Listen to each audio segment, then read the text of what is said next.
Chair now recognizes Mr. Frost from Florida for 5 minutes. Thank you, Mr. Chairman, and thank you, Administrator Regan, for being here. I appreciate the great work that you do. And I hope a lot of members that are bringing up concerns with the office will actually follow up with y'all and create a good relationship with you instead of just taking 5 minutes to get a clip for YouTube or whatever to post online. Many Floridians acutely recognize that their future is at stake in discussions about climate policy. We're a frontline community, we're a frontline state. Not long ago, I met with Orange County Utilities, the water provider for communities like the area of Bithlo, which is in my district. Most of Bithlo doesn't have access to municipal water and wastewater, only using wells and septic systems. Thanks to ARPA, the American Rescue Plan, Orange County is able to invest $12.6 million in the rural community of Bithlo. Future phases will require further investment, and implementation has begun on phase 1 of the transformational rural water infrastructure project in a portion of the community of Bithlo. We're also looking forward to having the Region 4 administrator visit Bithlo to provide technical assistance resources. I also want to uplift the historic town of Eatonville, which is also in my district. Eatonville is the country's first and oldest black municipality. They are finalizing awards from the EPA's SRF program through the Clean Water Projects and Drinking Water Initiatives. And so we're excited about that and appreciate the EPA for your work. For those who don't know, last year the EPA established the National Environmental Youth Advisory Council. The council met earlier this year for 2 days on February 28th and 29th, and of course I was honored to be at the launch of this council last year. Administrator Regan, during the 2-day inaugural session of the National Environmental Youth Advisory Council, what recommendations or points of focus stood out to you the most, and how do you plan to incorporate them in your vision for the agency? Well, first of all, thank you for joining us last November. I think the young people were more excited to see you than see me, so you gave us some street cred there.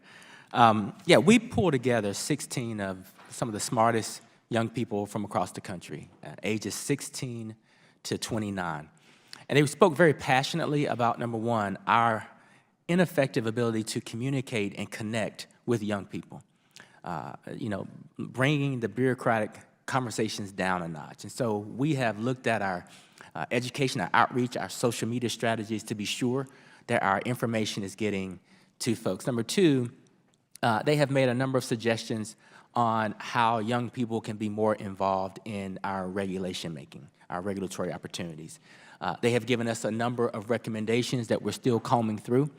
And three, when they've looked at EPA's agenda for the next 2 to 3 years, there have been some things on our agenda that they've asked us to prioritize and move up a little bit higher. So I just want you to know that we're listening to our young people. They absolutely have a permanent seat at the table. And quite frankly, from what I'm seeing, they're going to make the agency and our products better. That's amazing. Thank you so much. Last April, the EPA put out a national scale report showing how climate change and the climate crisis is disproportionately harming our nation's children. I ask unanimous consent to submit that report to the record. Without objection, so ordered. Some of the key findings highlighted how climate change is expected to increase the incidence of asthma in children, increase asthma-related emergency department visits, increase climate-driven temperature increases that are projected to result in 4 to 7% reductions in annual academic achievement per child, and also, if no additional adaptations are taken, 1 to 2 million children are estimated to experience temporary home displacement or complete home loss due to the climate crisis.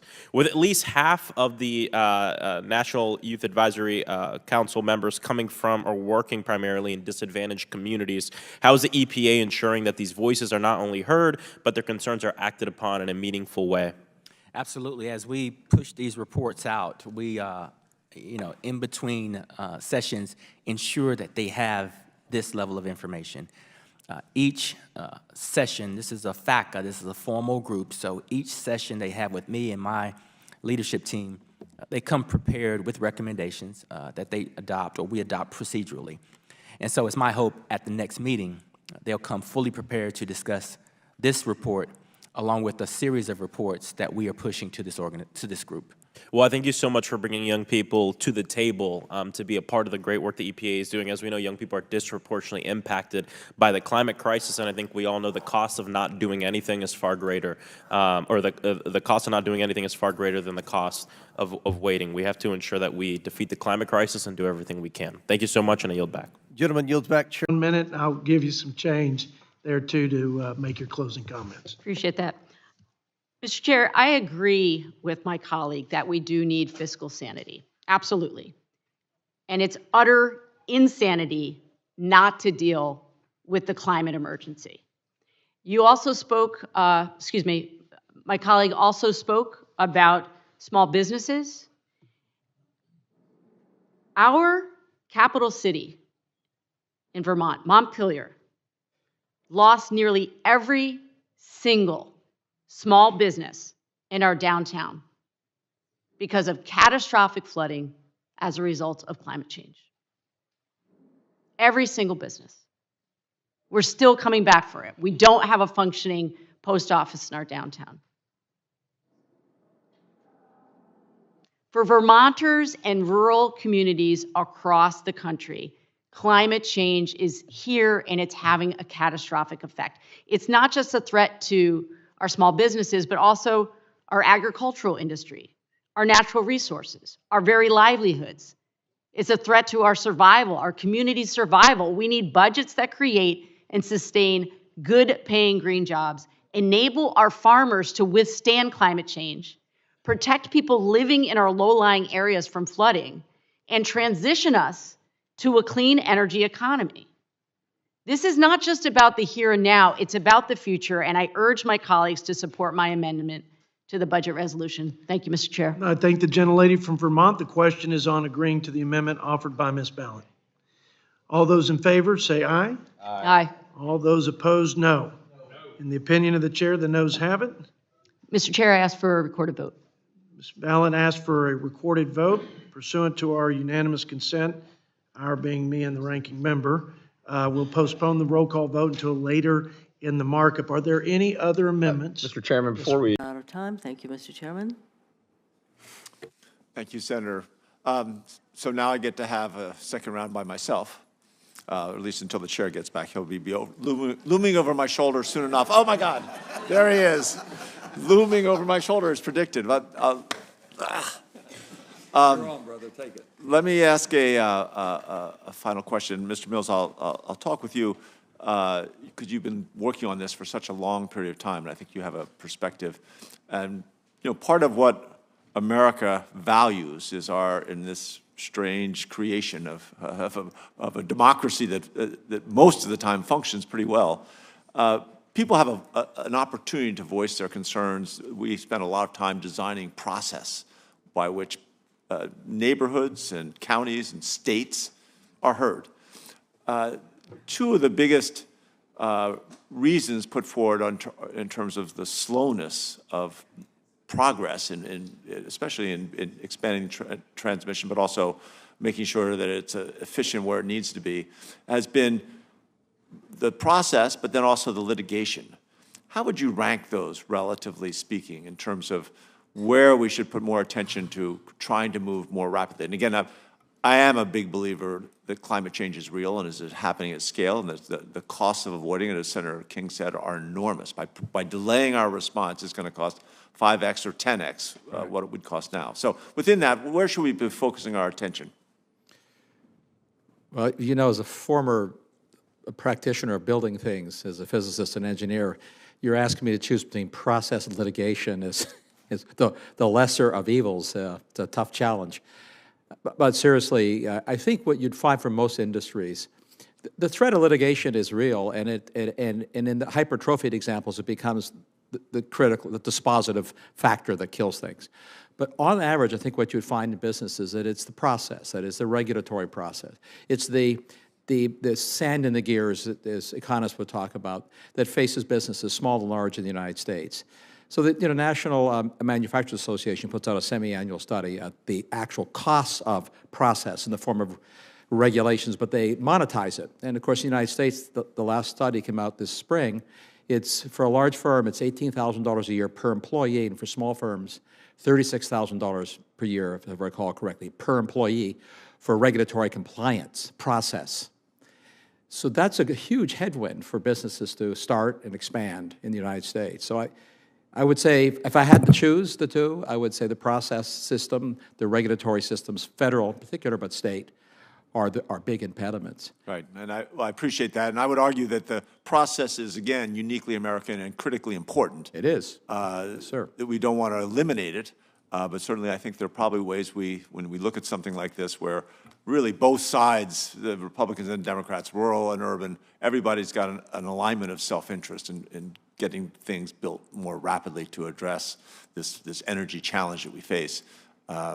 I think it's maybe a time to go and re-look at some of the processes, make sure people's voices are heard, that there's an inherent sense of fairness in how decisions are made, but we can do it more quickly. With that, I'll yield back to the chair. Next, the gentleman who set a record for a mile run this morning in Washington, D.C. from Illinois, Mr. Caston, is now recognized for 5 minutes. Thank you, Mr. Chairman. You looked much better and well coiffed when I saw you this morning than I was. Nice to see you again, Chair Powell. Just briefly on the Basel III reforms, you and I have talked about the tax equity provisions and the fact that clean energy tax equity got a 4 times risk weighting relative to other tax equity in the last version. If there is a reproposal, can you give us any visibility on whether clean energy tax equity will go back to the 100% risk weighting that it's historically had? So I'm not going to give any specifics out today because, you know, the usual arrangement is nothing's agreed till everything's agreed. So I don't want to get into what the specifics are. I'm hopeful that the 3 agencies can come out, you know, pretty soon with the whole package. Okay, well, the sooner even something temporary, because there are a lot of banks that want to participate that are I think more cautious than they need to be right now. Appreciate that. In 2021, I think you were a part of the FSOC report on climate-related financial risk that for the first time identified climate change as an emerging threat to U.S. financial stability. Do you still agree with that conclusion? The conclusion being what again? That climate change was an emerging threat to U.S. financial stability. Yeah. Okay. I raise that because I've been troubled, as you know from some of the letters we've written, by this April Bloomberg report that said, number one, that Fed officials were pressuring the Basel Committee to make disclosures of banks' transition plans optional, and that succeeded. Number two, that the Fed, OCC, and FDIC were pushing to limit implementation of the Basel Committee's climate risk management principles to remove financed emissions. And number three, that the U.S., unlike other countries, did not propose that any of its banks be subject to an analysis of how they incorporated climate in their credit risk assessments. Have any representatives from your agency attempted to weaken the Basel Committee's work on climate risk, including by expressing concern about the Basel Committee overstepping its mandate with respect to its climate work? Well, I guess I would say it this way. The Fed does not have a mandate of fostering an energy transition or dealing with climate change.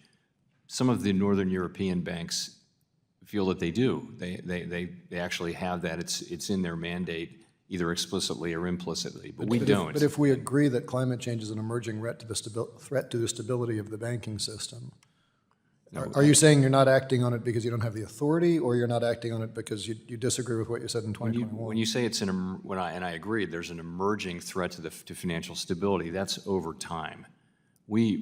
I think looking to the banking agencies to lead the fight on climate change is a big mistake. I think it's a job for elected people. We don't have that mandate in the United States. We can do a very limited thing, which is make sure that the institutions we supervise are aware of and can manage those risks. We are not going to be the ones who are forcing them to adopt plans to transition and that kind of thing. That's just not going to happen through the banking agencies without a law change. So then if it is the view of the rest of the world that climate change is a financial risk and we're going to regulate our banks, is it the view of the Fed that the U.S. G-SIBs should not be required to report?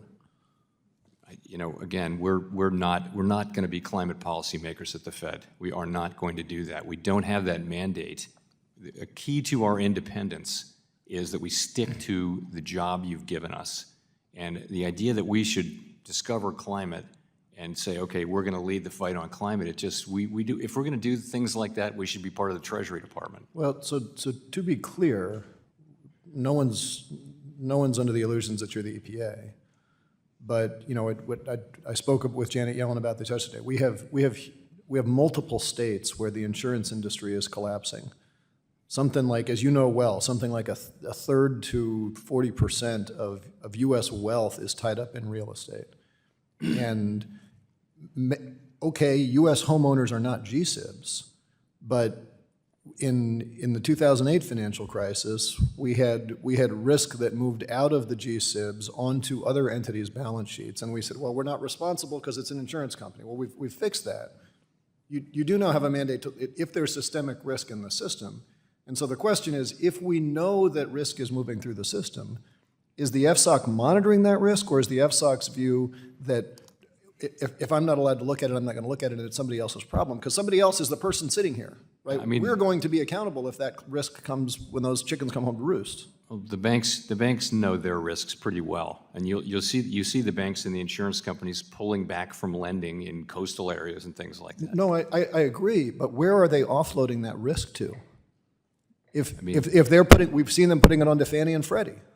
We've seen Fannie and Freddie try to put it onto the reinsurance industry. The risk doesn't go away. Time is up. We don't regulate them. Gentleman's time is up. Next up is Senator Lujan. Senator Kane is not here, so we'll go to Senator Lujan, followed by Senator Johnston if he returns. Thank you. Thank you, Mr. Chairman, and thank you to our ranking member as well. And appreciate you being here, Mr. Raskin, and your work in this space for bringing attention to a hearing, namely about emissions and avoiding accountability. One thing, Mr. Chairman, I'd just like to say off the top here is I don't understand why this is a controversial statement or not agreed to by all colleagues in the Senate and in the House and around the country, around the world. Climate change is a serious threat to our well-being and to our economy. The devastation that we're seeing all around us every day and around the world, I don't understand why that is something that there'd be disagreement upon. So I appreciate this hearing for several reasons. Now, first off, Mr. Raskin, to solve this problem, our country made serious commitments with the Paris Agreement. And importantly, major oil and gas companies, including Shell, BP, ExxonMobil, Chevron, ConocoPhillips, and Occidental, are all on the record voicing their support for this Paris Agreement. And many of them have told me personally about their commitment in this space, and also their commitment to reducing methane emissions in New Mexico. Now, these companies also know that our country cannot meet our Paris commitments without addressing climate change's root causes, including reducing methane emissions from the production of oil and gas. Now, Mr. Raskin, based on your findings of your investigation in the House and Chairman Whitehouse's more recent work in the Senate, yes or no, did some of these companies privately say they didn't have plans to meet their public pledges? The way you worded it is a little difficult to say yes or no, but I would say yes, they certainly indicated that they had no serious intention to meet these goals. I don't know if they had plans not to, but they certainly lacked any intention to get there. I appreciate the clarity and honesty in your response, Mr. Raskin. Now, currently natural gas is delivered with harmful and wasteful methane emissions that come from venting, flaring, faulty valves, and outright abandonment of wells. Now, this is a problem because methane is many times worse for the climate than carbon dioxide. And 1/3 of the methane emissions in our country come from oil and gas supply chain. Now, what's concerning is that companies in this investigation have known that their methane emissions are a problem for a long time. My question, Mr. Raskin, yes or no, have these companies consistently said the same thing about methane emissions in public that they have in private? No. Some methane emissions come from accidental leaks, but many come from outdated industry practices that don't reflect how impactful methane emissions are to our climate.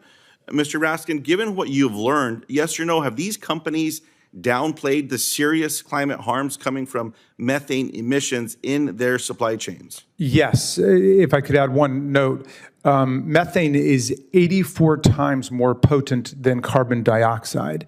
So the idea that natural gas is the panacea for what ails us in carbon emissions is just a pure fantasy, and everybody knows it. Now, one concern that I have that it appears this investigation has shed light on is that it's more clear that oil and gas companies are not acting on their own with enough urgency. Now, in the rapidly growing Permian Basin in southeastern New Mexico, methane emissions are an urgent problem. As a matter of fact, if you look at satellite imagery of the United States, there's a big methane plume over New Mexico, arguably two, but they aren't anywhere else. New Mexico is not the top producer in the country, but we have the worst methane plumes. What's going on? So when I sit with these executives and ask them about their commitment to reduce emissions in New Mexico, everyone says they'll do it, but nothing happens. The methane plume gets worse and worse and worse. People are getting sick. What about the health constraints that people that live in proximity to these areas that they can't see the gas, but they're breathing this stuff in? What about them? So a recent study showed that New Mexico inside of the Permian emitted twice as much methane per unit produced as the other basins across the country. Now, I'm very proud that in New Mexico, there's action now being taken. In 2021, there was an effort by the state of New Mexico to lay out a blueprint that is now being looked at and used by the EPA. Now, Mr. Raskin, I have several other questions in this space, and I'll submit them to you on the record. But again, Mr. Chairman, I appreciate you bringing attention to this issue because I'm speaking about it not just from the seat as a United States Senator looking at what's good for America, but what's happening to the people that elected me to represent them. And the nonsense that's coming from, I need to be careful with the words I'm using, Mr. Chairman, because there's a lot of emotion in what I am trying to share here, Mr. Raskin. But when one of us, any of us across America, ask someone else a question, especially dealing with the health impacts to our constituents, and they lie to us, what are we supposed to do? And I'm sick and tired of not getting the truth and people dying that are just trying to farm, trying to grow up in these rural communities, Native American communities, and people just are not being honest with them, man. And it's just not right. So, Mr. Chairman, I appreciate this hearing very much, and thanks for calling them on me. Thank you, Senator Lujan. Senator from Rhode Island. I'm back with my trusty battered time to wake up chart.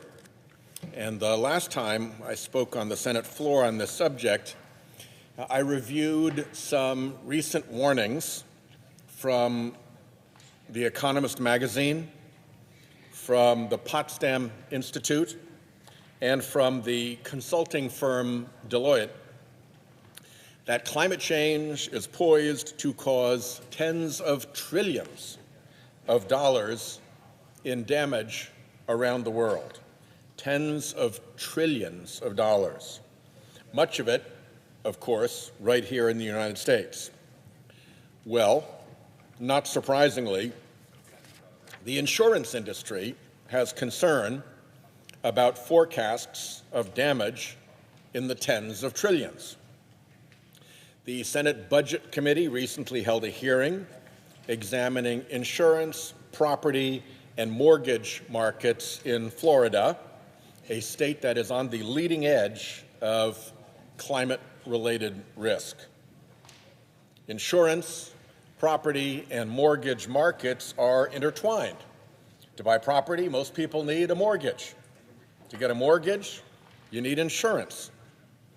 In our hearing, Dr. Ishita Sen, a professor of finance at the Harvard Business School, told about the danger to Fannie Mae and Freddie Mac, our federal mortgage giants.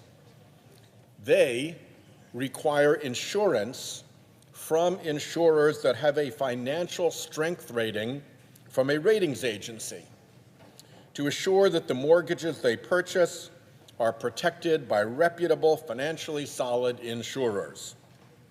Bad insurance increases their risk of homeowner default, as homeowners are way more likely to walk away from properties if their insurance company can't pay claims or won't pay quickly. Dr. Sen's research in Florida found several disturbing things. First, she found that larger, stronger insurers are exiting Florida and being replaced by smaller, less financially sound companies, and by Citizens Property Insurance, the state-backed insurer of last resort. Second, she found that these smaller private insurance companies were all receiving their financial ratings required by Fannie and Freddie from the same ratings agency, known as Demotech. If you haven't heard of it, it's because it hasn't been around long. Third, she found that Demotech ratings appeared to systematically overestimate the financial strength of the rated insurers. 19%, nearly 1 in 5, of Demotech-rated insurers in Florida became insolvent between 2009 and 2022. Fourth, she found that mortgage lenders were loading up those mortgages insured by Demotech-rated insurers to Fannie and Freddie, compared to properties with insurers using other rating agencies. What does that mean? It means Florida mortgage risk is being transferred to the taxpayer and to pension funds for millions of Americans that commonly purchase mortgage-backed securities. All of this should ring a bell, a hell of a bell. Remember the 2008 financial crisis. It too began in the residential real estate and mortgage markets. It too had Florida as its epicenter. It too involved ratings agencies handing out inflated ratings. It too involved mortgage-backed securities securitized by Fannie and Freddie and sold around the world.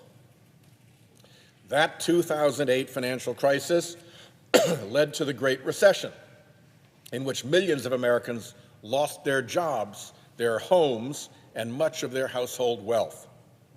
Unemployment topped 10%. $5 trillion was piled on our national debt. So, when we start seeing parallels to things that went awry back then, we should wake up and take them seriously. Dr. Sen said this about the climate risk we face, quoting her here: "Not only do we need to harden our homes, but we need to harden our financial institutions, our banks, and our insurance companies in order to make them withstand really large climate shocks that are for sure coming their way." Well, when she talks about really large climate shocks that are for sure coming their way, that means they're for sure coming our way. Because just like 2008, if this goes down, everyone suffers. At this point, we have dawdled on climate for far too long. We have let the fossil fuel industry for decades obstruct action on climate change. Now, with financial warnings in the trillions, the Deloitte report said, quoting here, "The global economy needs to execute a rapid, coordinated, and sequenced energy and industrial transition," end quote. Well, I promised in my last Time to Wake Up speech that I'd discuss how best to execute that rapid transition. So let me turn to that. I'll begin by acknowledging that Democrats took the first serious legislative step on climate in 2022 with the Inflation Reduction Act, the IRA. The IRA was modeled to reduce emissions by around 40% by 2030 compared to a 2005 baseline, which is great. But we need to reduce emissions not by 40%, but by 50% by 2030, and to get to net zero emissions by 2050, if we're going to hold warming to 1.5 degrees Celsius. Even if we do that, the climate havoc we're already seeing will get worse. Climate havoc we're already seeing at about 1.2 degrees Celsius. So, what more do we need to find a pathway to climate safety? And how do we do it globally, knowing that the U.S. only now accounts for about 12% of total greenhouse gas emissions? Well, for years now, my team and I have been in constant communication with economists and other climate modelers who specialize in predicting the effect of various emissions reduction policies. Study after study, group after group, expert after expert have said the same thing. An economy-wide carbon price will drive the deepest emissions reductions, which makes sense. The cost of a product's harms under economic principles should be reflected in the price of the product. When they're not, it's a subsidy. And fossil fuel floats on the fattest subsidy in human history, now clocked at over $700 billion a year in the U.S. alone. Put a price on that free pollution, and markets emerge to reduce emissions in the most efficient way, whether by fuel type, new technology, efficiency measures, or preventing or capturing emissions. Here is an example of how that works. This graph from 2021, before the passage of the IRA, examines emissions trajectories in a variety of policy scenarios. The green line here at the top is business as usual then, which assumed no new emissions reducing policies and, of course, had virtually no effect. Drop down to this orange line. It's a package of clean energy tax credits, very similar to what was ultimately included in the IRA.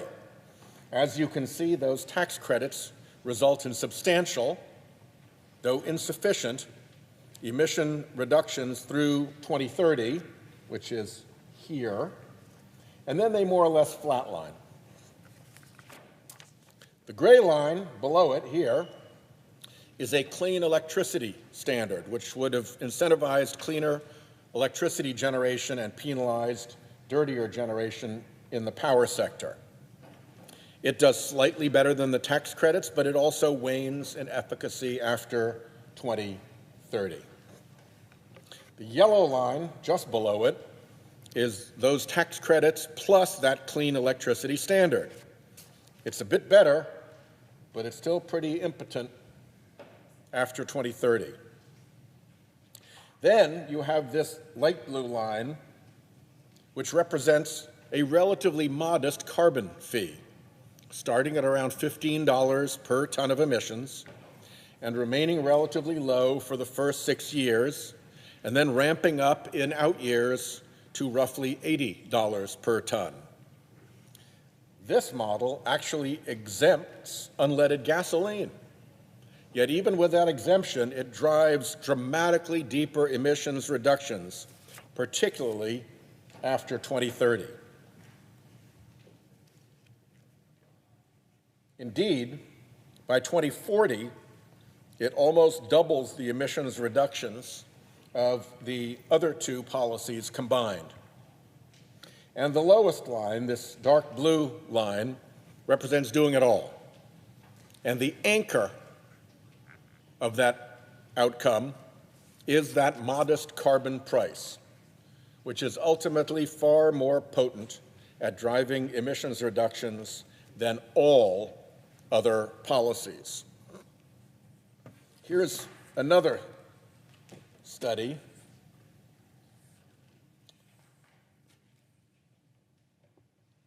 This one was done this year,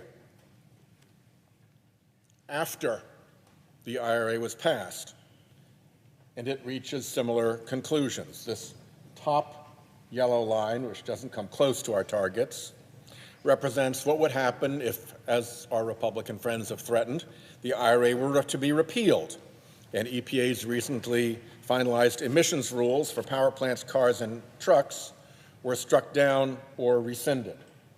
As you can see, emissions very slowly trend down, due largely to continued deployment of wind and solar, which are now the cheapest forms of energy, and to different states' decarbonization policies.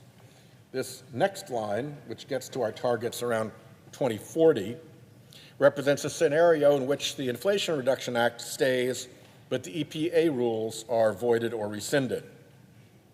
Again, we don't hit our targets for 2030 until 2040, a very dangerous decade to miss. The next line, the red line, is essentially our new business as usual. It's the IRA and the EPA rules remaining in force, and there we hit our decarbonization targets around 2037, still off by 7 years. This light green and light blue line, which are very hard to distinguish, respectively increase the value of the IRA power sector clean energy tax credits by 50% and add a clean electricity standard. Both result in delays hitting our 2030 target until 2035. This purplish line here adds carbon pricing, similar to the one I just discussed, with repeal of the non-power sector tax credits in the IRA. So even with repeal of some of the IRA clean energy tax credits, adding a modest carbon fee results in emissions reductions that are the best in class so far, hitting our 2030 targets as early as 2033. And the dark green line, that just adds the carbon price. It nearly hits our 2030 target, very close, and it drives by 2040 an additional billion metric tons over the emissions reductions expected from the IRA and EPA's rules. And let me show you one more chart. This one here was from Brookings. This one here is from the Potsdam Institute. Together with the Washington Post, Potsdam Institute looked at over 1,200 climate policy scenarios that have been run in recent years. And they found that of 1,200 policy scenarios that experts have run, there are only 11 left. Only 11 left that allow us to hit our 1.5 degrees Celsius target. And of those 11, every one requires a price on carbon pollution. So the upshot of all of this is that you simply cannot continue allowing polluters to pollute for free, not if you want to find a pathway to climate safety. All of those other pathways without a carbon price have been foreclosed by our dawdling and our indolence and the pressure from the fossil fuel industry to do nothing. One other point, as you can see, almost all of them overshoot. So if you want to get back to safe climate levels, you absolutely are going to need carbon capture technology and direct air capture, to be specific, because you're going to have to claw back excess emissions. At this point, it's not enough just to stop. Happily, a carbon price gives carbon capture a revenue proposition, so it will dramatically encourage that technology. Here's the other huge advantage of a carbon price. We can export it via carbon border adjustment. The European Union has just launched its carbon border adjustment mechanism, called it CBAM, Carbon Border Adjustment Mechanism, CBAM, and it's about to be joined by the UK as well, and they will assess a carbon tariff on imported goods to the EU and the UK. Less carbon-intensive goods will pay a lower carbon levy. More carbon-intensive goods will pay a higher levy. And that levy creates a powerful global incentive for clean manufacturing, wherever products are made for export to EU and UK markets. If we joined in, if the United States of America joined in and implemented a similar policy here at home, the downward pressure on global emissions, particularly Chinese emissions, which currently represent roughly a third of global emissions, would be even more powerful. A carbon border adjustment would be a big win for cleaner American manufacturing. On average, the Chinese economy is about 3 times more carbon intensive than the US economy. So if a domestically produced good paid a $1 carbon levy, the equivalent good imported from China would pay on average a $3 carbon levy, which would help to reshore to the US steel, aluminum, and chemical production and all the well-paid manufacturing jobs that they generate. Now, the fossil fuel industry, of course, complains that such a policy would harm consumers. The same consumers they happily gouge, but when it comes to remedying climate, suddenly they're interested in consumers. Well, A, these companies already make so much profit that they could absorb the tariffs for their customers. And B, we can spend tariff revenues in ways that boost consumers. For instance, return revenues earned from polluters to consumers as dividends, as Chairman Cantwell has proposed, for consumers to spend how they please. Indeed, I've got a bill that would do just that. One of the big lies of the fossil fuel industry is to pretend the costs their pollution foists on the American public don't exist. In fact, Americans are already paying for the polluters' pollution and for their obstruction of climate action. We pay in higher home and auto insurance premiums, now exploding through Florida, higher grocery bills, higher home prices due to lumber shortages, higher prices for goods tangled in climate-related supply chain snarls. Americans are already paying the climate pollution price. It's just a very dumb one that does nothing to reduce the pollution and shift the burden of harm from polluters to everyday Americans. A carbon price would send a correct price signal into markets. It would reward innovators and innovation. It would rectify the fundamentally unfair situation of an industry passing the cost of its pollution onto ordinary Americans. And, as these various graphs all show, it would actually work at providing a pathway to global climate safety. Opportunities are coming. Next year, a large swath of the Trump tax cuts, which were disproportionately skewed towards large corporations and the very wealthy, will expire. And good riddance. This gives us an opportunity to make the tax code more fair, to reduce income inequality, and to use revenues from big polluters to reinstate, for instance, the child tax credit to do good things. Taxing polluters could also help to improve the nation's fiscal position. And another reconciliation bill is possible if voters take climate risk seriously and don't put fossil fuel flunkies in charge of their government. In short, carbon pricing makes sense from all angles.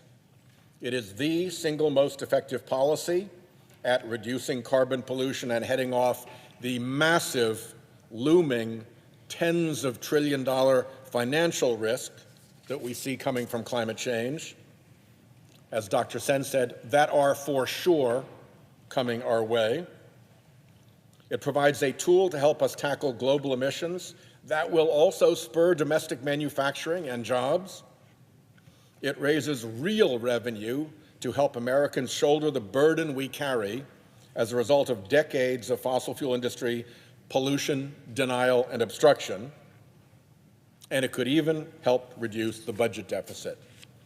We've got no time left to waste, Madam President.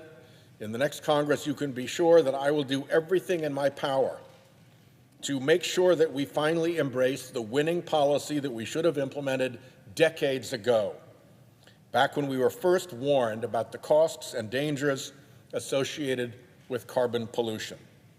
It is well past time to make fossil fuel polluters pay for the harms they cause, and it is well past time for Congress to wake up. I yield the floor. Ranking Member Grassley, I'm going to take over the helm, but lest my head swell too big, I'm not going to take the chairman's seat. I'm going to do it from here, and I'm up next. Ms. Wood, I wanted to dig into your question. I really appreciate you being here and sharing your story. And tell me a little bit more.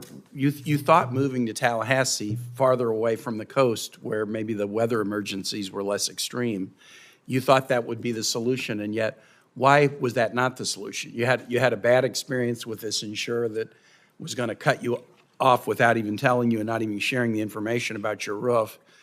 You did find another insurer, but were there not companies in the Tallahassee area when you talked to them that would offer affordable homeowners insurance? And is that part of the reason why you've decided not to buy another home in Florida? Thank you. When we knew that South Florida was kind of the epicenter of the weather disasters, the insurance problem, and we thought Tallahassee would be safer. Our daughter lives there.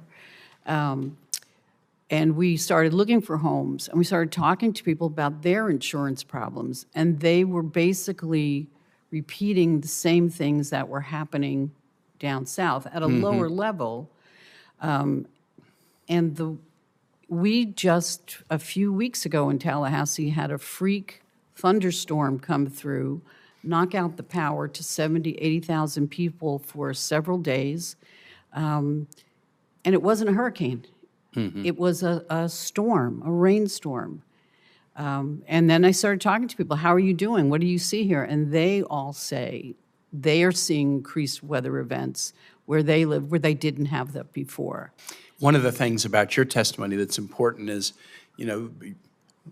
I'm a senior citizen now. You are too. You and your husband, you described the ability of seniors to just kind of tolerate an unknown upside increase in a big cost item like insurance is pretty darn limited. And so when you are worried about the unpredictability of upside, that hits seniors particularly hard. Dr. Sen, I have a question for you. When we talk about the impact of insurance on housing, we're often thinking about homeowners, but there's a significant impact to multifamily properties as well. I reached out to the Virginia Housing Agency, which is our housing financing agency that largely supports low and moderate income rental properties. And I asked about what they're seeing on projects that their agency finances.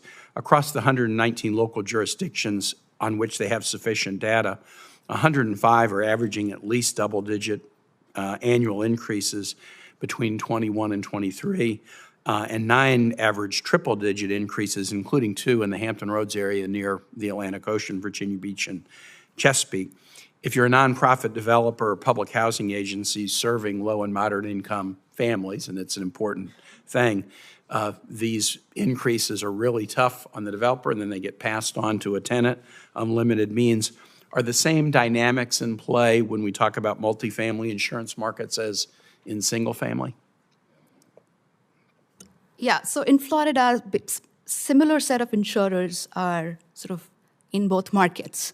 And so I would expect similar dynamics play out. However, unfortunately, we haven't been able to explore this in as much depth, in part because the data on multifamily insurance is not granular enough for us to look at it in any sort of systematic way.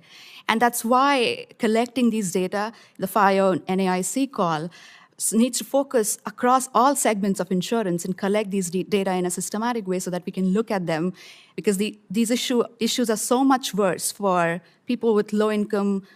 In the low-income segment, their premiums are the highest, and they've also sort of grown the most in the past few years. If I could also respond to Mr. Mulready on the point about regulators sort of looking at, and we shouldn't pay, rating agencies is not something that we need to look at. I would just point out that in Florida, if you look at the number of exams that the Demotech-rated insurers, that, by the way, have a 20% insolvency rate relative to 0% for traditional insurers, they get examined at the same rate as the traditional insurers like Farmers and Allstates get examined, which is not something that you would expect. If you're more risky, you would expect regulators to come look at them much more frequently. And the risk-based capital requirements that we have currently, which were designed in 1980s, they are just not sensitive enough to new risks like wildfire and hurricanes and so on, and also not as well designed for under-diversified insurance companies, because if so, all of these insurers were meeting the risk-based capital requirements. However, at the same time going insolvent at the rate of 20%. So those two things sort of don't really go hand in hand. Thank you, Senator Johnson. Thank you so much, Senator Markey. What an incredible, amazing day. 5 years ago, we introduced a 10-year vision for social and ecological transformation big enough to save our planet, the Green New Deal. It was laid out on 3 core principles to transform how the United States approached climate policy. The first was to dramatically accelerate the timeline for decarbonizing the U.S. economy. The second was to say that we are going to create millions of jobs in this country to get it done. And the third principle was that we were going to leave no community behind in that transformation. Now, when we unveiled the Green New Deal, the critics jumped against it nearly immediately. They said it was an impossible dream, too impractical, and not serious enough. And today, we can say that they were wrong. In the last 5 years, we have made major strides in tackling the climate crisis and creating millions of jobs by building together a diverse coalition of people committed to a better future. From community organizers and frontline climate activists to labor organizers and everyday working people, we are winning with a movement that rejects a dystopian future left to us and is committed to building a new one. It was Green New Deal organizing across the country that paved the way for the Inflation Reduction Act, the largest ever federal investment in U.S. history to tackle the climate crisis and invest in a clean energy economy. This is a $369 billion investment that will create 9 million new jobs with public investments in renewable energy, transportation, manufacturing, public lands, and more, and that is just the down payment. It was Green New Deal organizing that paved the way for that to get done. We should not settle for anything less than transforming our society and economy for the better to save our planet. That means transitioning to 100% clean and renewable energy, ending fossil fuels, revitalizing our public services like healthcare and education, and taxing billionaires and polluters to tackle the systemic inequality that got us here in the first place. 5 years in, we understand more than ever of what we stand to lose.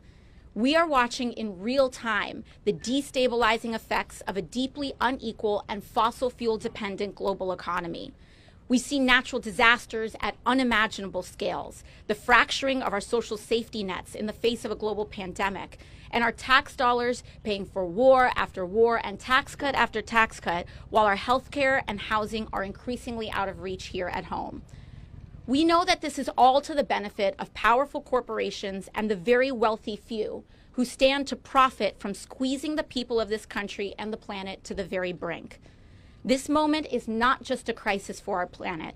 It is turning into a crisis for our economy and our democracy. Abroad, authoritarians use this opportunity to rise to power, and here at home, they are knocking at the gates. But we know there is a better way. The time is now to create sustainable prosperity for all, not just the very few. And in transitioning to a clean economy, we can create millions of jobs in construction, manufacturing, education, engineering, and beyond. And we have already started. We can tackle the environmental injustices of communities poisoned by toxic exposure and polluted air and water. We can build housing that's actually affordable for everyday Americans and raise the standards of life and labor to fight for guaranteed health care and expanded caregiving for all who need it. The powerful say it's impossible. Don't listen to them. It's not only possible, but we have already started to win. With organized labor, the movement has won historic contracts for the United Auto Workers, the Teamsters, and others.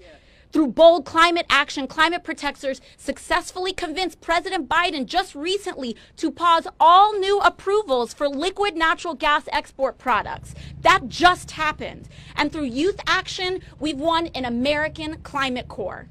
And by bringing forgotten communities into the fold, we have elected Green New Deal champions across Congress, state houses, city councils, and state legislatures across the country, all of whom reject fossil fuel lobbyist money. All of this was unthinkable 5 years ago, and all of it is done. To celebrate the momentous steps we have taken and to refocus on even bigger steps we have yet to take, Senator Markey and I are very proud to be unveiling a 5-year report on the Green New Deal.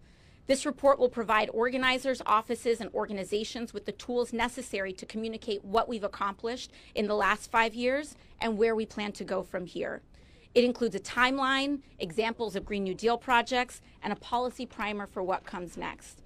And I cannot thank each and every one of you enough for refusing to give up. We have no choice but to win this fight. And it is our insistence on a better future that will make it so. That's why the next decade of the Green New Deal is not only necessary, but far more possible than ever before. The world we are fighting for is right here. And we work to grow it every time we replace fear and isolation with solidarity and action, along with love for our fellow Americans, global community, and the planet. So we're here to say, join us for the next few years and the next chapter of the Green New Deal, and let's finish the job. Thank you, everybody. And up next, we will call up Brandon Mancilla, Director of Region 9A of the UAW. Come on up. Thank you. Okay, good afternoon, everyone.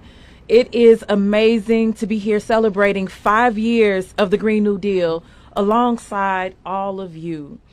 A special thank you, of course, to Senator Markey and to Congresswoman Ocasio-Cortez for all your work in championing this urgent need for a just and equitable climate action. Thank you to the Green New Deal Network. Thank you to Taproot Earth, the Sunrise Network, and our unions here today, UAW and SEIU. We know that we are experiencing and facing a climate catastrophe. This work is not optional. I would like every person here, every organizer, every union worker, every climate champion who made this 5 years possible to take a moment to acknowledge just how far this movement has come and to reflect on the historic achievements that we have made along the way. In just 5 years, we have delivered the largest federal investment in climate action in U.S. history through the Inflation Reduction Act, which we've heard. And I'm proud that this historic legislation included the passage of Senator Markey and my Environmental Justice Mapping and Data Collection Act, which authorizes funding for research on the environmental and climate harms on communities disproportionately impacted by the climate crisis. This alone is a massive step forward in the name of environmental justice. In just 5 years, after we pushed and we pushed, President Biden announced the American Climate Corps, which would create a workforce dedicated to fighting the climate crisis while opening good-paying jobs for our communities. In just 5 years, Congress has introduced several federal Green New Deal bills, including My Green New Deal for Cities, which would make a $1 trillion investment in cities, counties, indigenous nations, and territories to provide the resources needed to implement a Green New Deal within their communities. There is also Rep. Bowman's Green New Deal for Public Schools, Rep. Khanna's Green New Deal for Health Act, and Rep. Ocasio-Cortez and Senator Sanders' Green New Deal for Public Housing. All of these pieces of legislation bring us closer to the collective vision of a comprehensive Green New Deal. In just 5 years, this movement has accomplished so much. Imagine where we will be in 5 more years, or 10. These accomplishments are proof that this movement is organized. This movement is energized. This movement is strong, and it is achievable. Because when we fight, we win. When we fight, we win. When we fight, we win. I am so proud to be fighting alongside every single one of you, and together we will keep fighting. The sustainable, equitable, and green future we seek, it is within our grasp. Thank you. 5 years ago, we came out here and said that the broken down, busted, fossil fuel rewarding tax code ought to be thrown in the garbage can. Now everybody said, yeah, fat chance. Senate Finance Committee never did anything like that in 100 years. And I said, well, are you really gonna bet against all these grassroots organizers? And I said, the choice for America is gonna be all of these wonderful grassroots organizers, or not far from where we stand are all the office buildings full of the fossil fuel lobbyists. And I said, what's the choice going to be for America? Is it going to be these young people, or is it going to be those folks up in the fossil fuel lobby offices? And my God, when the Senate Finance Committee got together in the spring of 2021, everybody still said impossible. The lobbyists were sending out tweets and emails and grassroots, grass turf campaigns, so to speak. And nobody thought it could happen. But for the first time, we exposed how wasteful those fossil fuel tax dollars are. A lot of them go to deals involving Europe, for God's sakes. And so by the end of spring of 2021, we did, as the Congresswoman said, launched out of the Senate Finance Committee. And 90% of it was in the final package. We didn't get to throw the whole tax code in the garbage can on energy. But let me tell you something. We made one hell of a down payment. $380 billion. No longer just tax policies that would go for a year and a half or something like that, and then they'd be re-upped for the big, powerful people. A fundamental shifting of the federal tax system to get in sync with all these young people talking about a very different energy future than today. So I promised Eddie and the Congresswoman I wouldn't give a filibuster, and I have just one last thought. We are just getting started, folks. And here's the next thing. We got to green up the energy transmission system. That's right. That was the single biggest thing we didn't get over the finish line. was the transmission system. So we are getting started. My colleagues are outlining our agenda, but I want you to know that what nobody said was possible 5 years ago, something the Senate Finance Committee had never done in 100 years, not only is it possible, but it has laid the foundation for us to keep going with transmission, with batteries, with solar, wind. We're on our way. We are not going back. Thanks, everybody. Beautiful. Beautiful. Now we're going to hear from Congressman Raul Grajaba, ranking member of the Natural Resources Committee. Very kind. Thank you. Thank you. The chair now recognizes the gentleman from Louisiana, Mr. Carter. Mr. Chairman, ranking member, thank you very much. And Admiral, thank you for your service. We know your job is not an easy one, and we have the utmost respect for anyone who wears a uniform and protects our flanks. So God bless you, ma'am. As the climate changes, the frequency and intensity of extreme weather events are increasing. This summer, a prolonged and intense heat wave has impacted millions across our country. Hurricane Beryl, which recently hit the Caribbean and Texas, was the earliest ever Category 5 in Atlantic hurricane. This was fueled by the ocean being as warm in June as it is typically would be in September after months of summer sun. And we still have many weeks left of summer and months left of hurricane season. How has extreme weather fueled by climate change impacted the Coast Guard's operation? We are obviously deployed or employed along the coastline, and so as weather events and flooding events intensify, it impacts our infrastructure. As we've rebuilt post-hurricanes in previous years, we moved to rebuild that infrastructure so it's resilient to those kinds of impacts from climate change. Our role as a first responder, disaster responder, leader in disaster, we continue to hone those skills, and I'm certain whether it was the Francis Scott Key Bridge or Beryl or the next disaster that Coast Guard people will be there and ready to lead and support the nation. Can you speak to the precautions the Coast Guard has taken to protect its people and its physical assets in light of the increasingly hot summer and intense storms anticipated? Yeah, we continue, as opportunity presents itself, to make investments in our infrastructure to make them more ready and more resilient to the impacts of both temperature and water events, and we'll continue to look for those opportunities to make those investments in the future. How did the Coast Guard support Hurricane Beryl response efforts, and how well prepared, in your estimation, is the Coast Guard to respond to future events? Yeah, the Coast Guard takes our role in responding to hurricanes quite seriously. We do a lot of work as the hurricane is approaching a coastal area to ensure that our ports and our harbors are resilient, that our own equipment and people are out of harm's way.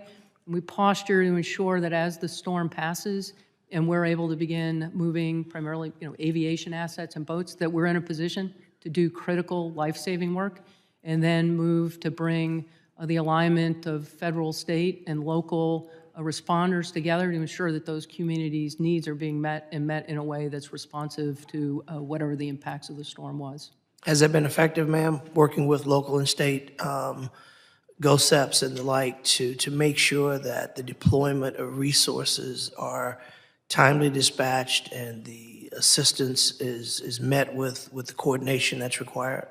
In our ports and communities, our captain of the ports, who are 06 captain level in each of the major ports in the country, they convene the other federal, state, and local responders. This happens in the good times, so that when an actual disaster or response has occurred, those people in the port, they know each other, they understand authorities and capabilities, and are able to come together much more quickly for alignment on response. The Francis Scott Key Bridge is a perfect example of how all that comes together for great benefit for both the local community and the nation. As I often say, We know when these storms are coming. We know their names. They tend to come faster, stay longer, and come with greater intensity. God forbid that we don't learn from each storm to make sure that we are not doing the same thing over and over again and expecting a different result. Including the local communities is paramount in making sure in the pre, during, and post effects that the people are well informed of access and opportunities to stay safe. Real quickly, through U.S. maritime ports, though the U.S. maritime ports were largely unaffected by last week's CrowdStrike outage, the event showed the swift and severe consequences of IT disruptions.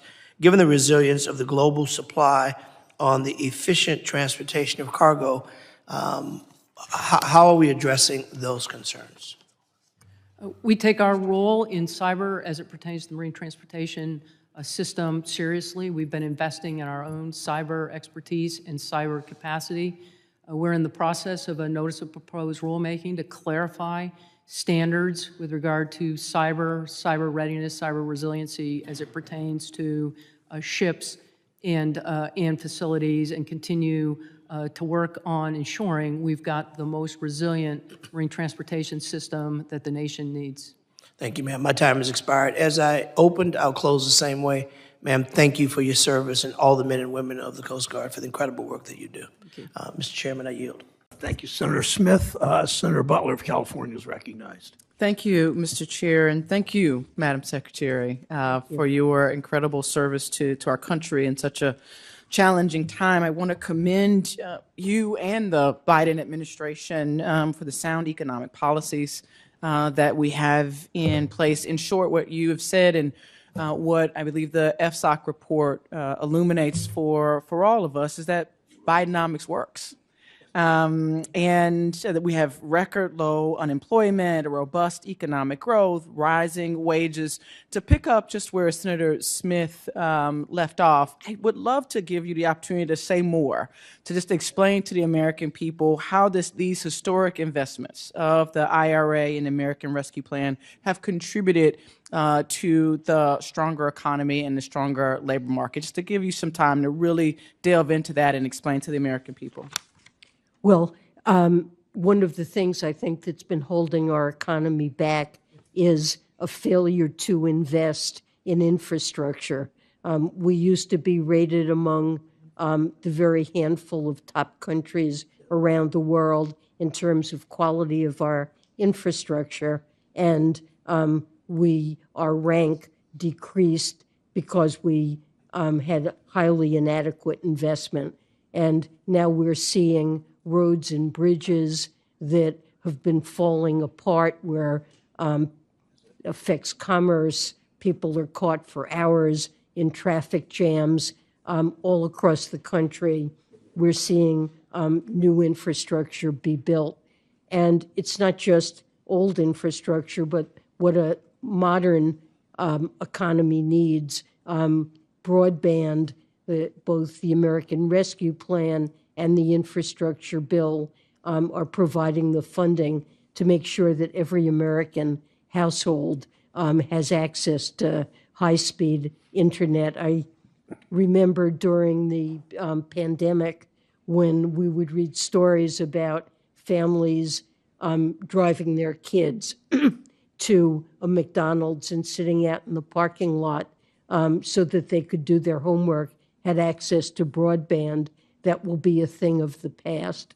And of course, the Inflation Reduction Act and the CHIPS Act are really making sure that the United States will play a significant role in, it's a matter of national security, of resilience of our supply chains, and making sure that we're creating good jobs in the industries that are going to be powering our economy in the years to come. And we are seeing the bill has very strong wage and apprenticeship standards for the entire clean energy set of investments.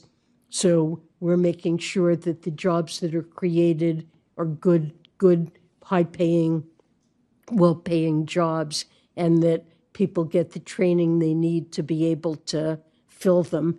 And there are many aspects of this legislation designed to ensure that all parts of the country benefit from it, and particularly parts of the country that just haven't really seen a lot of opportunity, and that would include energy communities that have been dependent on coal and low-income communities where there are special bonuses for investing there. Great. President Biden committed to the American people that he would build our economy from the bottom up and the middle out, and I appreciate you helping to explain that a bit more to the American people.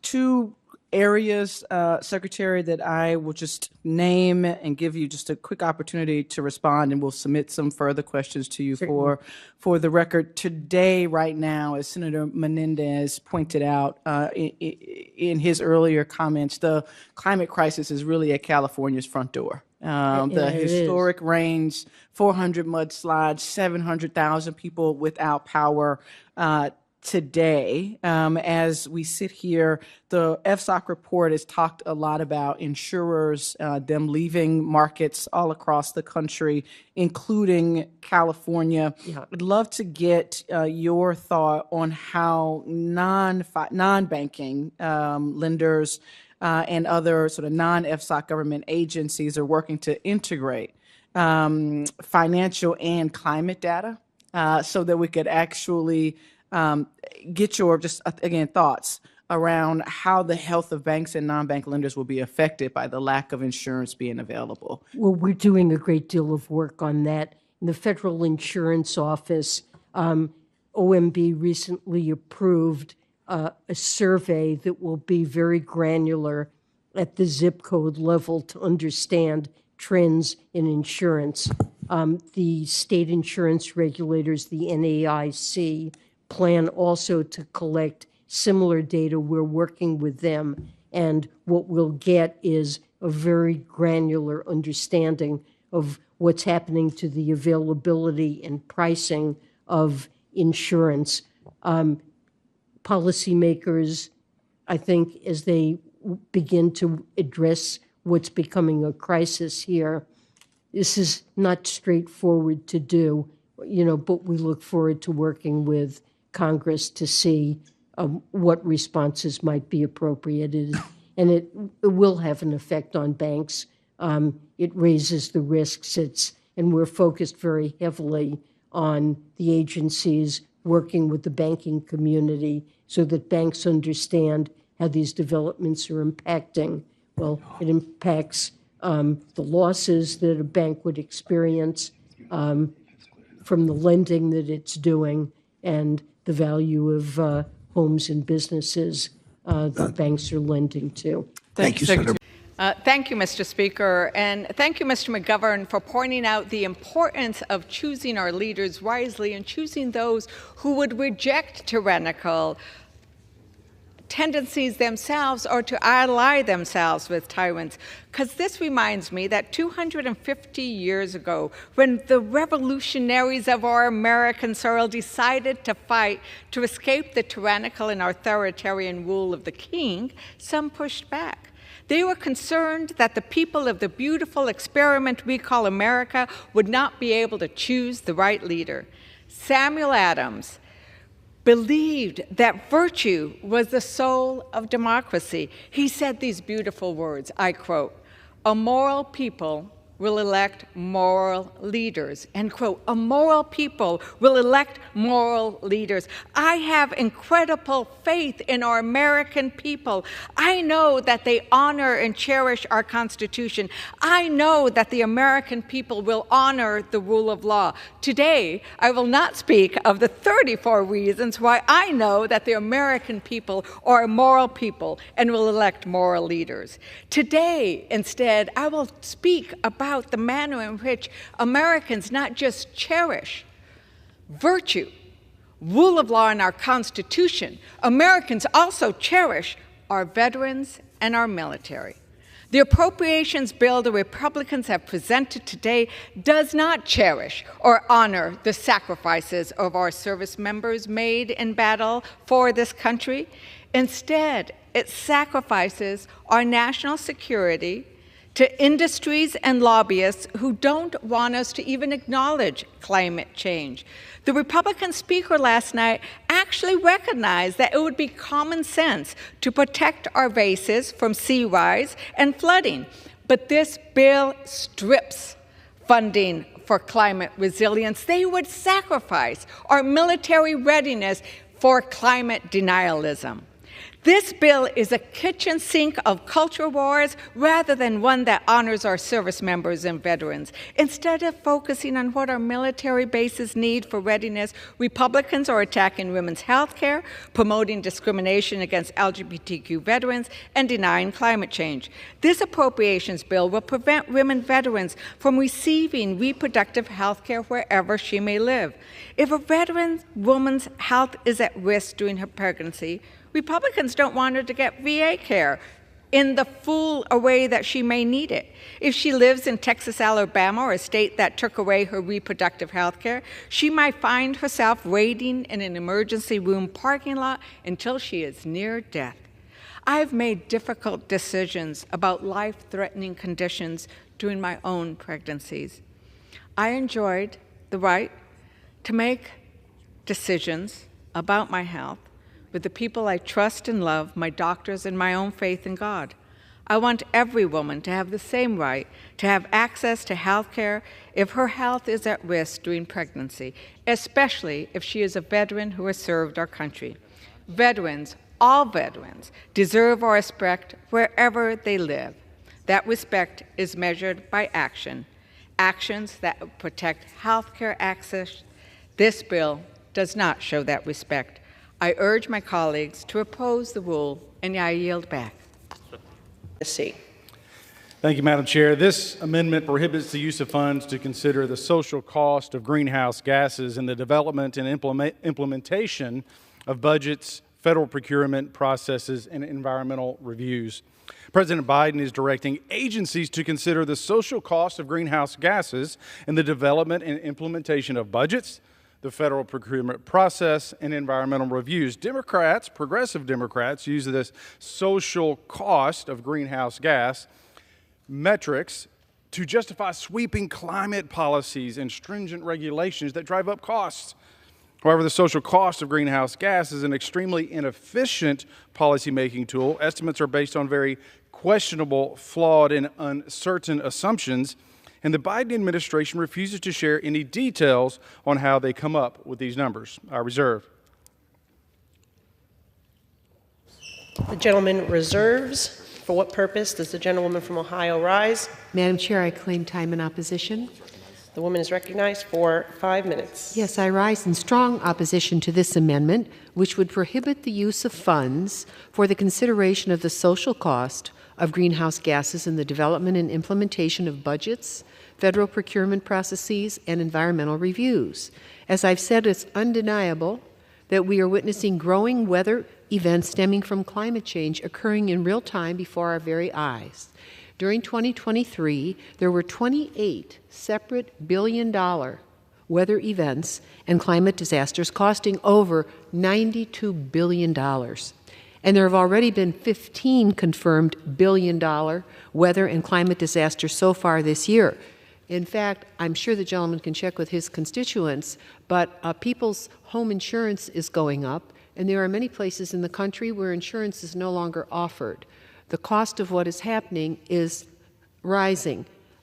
We do not have the luxury to pretend that climate change isn't impacting us or that our actions aren't causing it, and that we need to understand what is happening to people across this nation. We just heard from a member from Florida in terms of, requesting funding for beach replenishment in a place where the water's rising and sloshing over the edges of Florida on all coasts. So tell American citizens who have lost businesses, homes, and loved ones, or have lived in structures that have collapsed or disappeared from hurricanes, wildfires, and other recent natural disasters, that there are no costs from climate change. Wrong.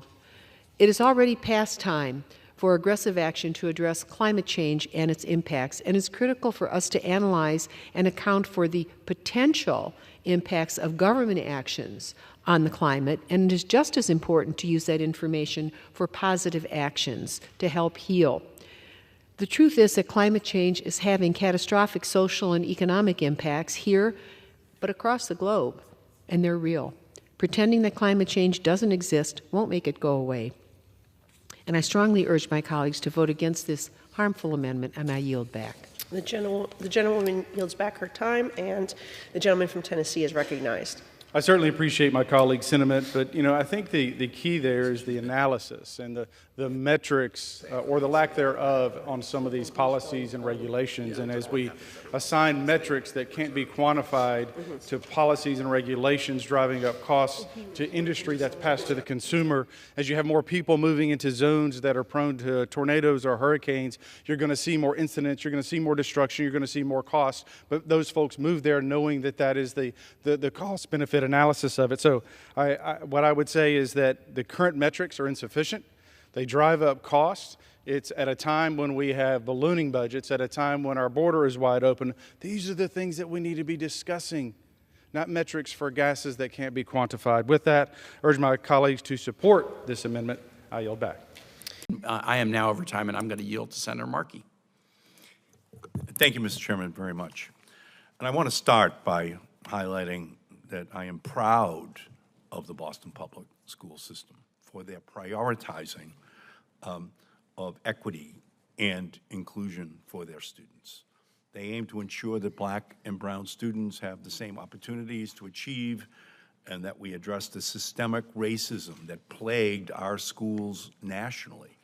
And they work hard to guarantee that LGBTQ kids are not shamed for their identity. I strongly disagree that programs that aim to support and include students based on gender, sexuality, or race detract from student learning. In fact, I'm proud that Boston Public Schools look to include and celebrate all children, because that is how we guarantee that every student has the opportunity to grow and to learn. Right now, 1/3 of K-12 public school staff working full-time make less than $25,000 per year. Less than $25,000 per year. 1/3 of those staff in public schools in our country. I received a letter from a paraprofessional named CJ who works with students with autism in the Boston public school system and is a member of the Boston Teachers Union. CJ, like far too many paraprofessionals, is being forced to choose between the profession he is called to and basic financial security. CJ students and their families will suffer if he has to leave the field of education. But if CJ can't make rent or care for his elderly mother, how can we expect him to stay in the school system? We cannot expect school staff to keep our students safe and healthy and learning when they are paid starvation wages. We need the Pay Teachers Act, and we need a Pay Paraprofessionals and Education Support Staff Act as well.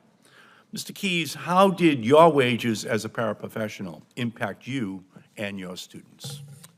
My wages as a paraprofessional, how they impacted me? They impacted me because I needed a second job. You know, I couldn't survive off of just paraprofessional wages. That $16,000, I was at the $30,000 when I switched over to teaching. Even that wasn't enough. And a lot of my paraprofessional colleagues, they're looking to other districts and they're seeing that there's no real difference in the pay. And the things that they deal with, they absolutely deserve to make more money. My paraprofessionals, they run the show for me when I can't. The last week of school, they did everything because I was so swamped with paperwork. They deserve to be paid for that. Paraprofessionals are teachers. They're just not certified. All of the teachers who I worked with, they treated me with the same level of respect that they wanted to be given in return.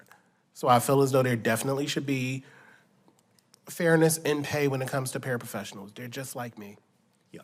In my first year out of college, I worked for that whole year as a substitute teacher, which is not a paraprofessional, but I could also see how indispensable they were to making sure that the Couldn't school do my job without them. did work. Mr. Arthur, as a teacher, why is it important to guarantee school buildings are as resilient to climate change as the resilience educators and students demonstrate in the face of intensifying climate crisis? I apologize, Senator. Could you restate that question? Yeah, why do we need to ensure that the working conditions of teachers, but also the studying conditions of students have healthy environments within which they will be working? Absolutely.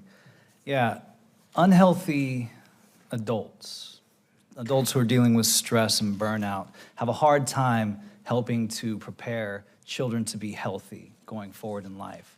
Our school climates are beautifully determined by the school community in which those people work.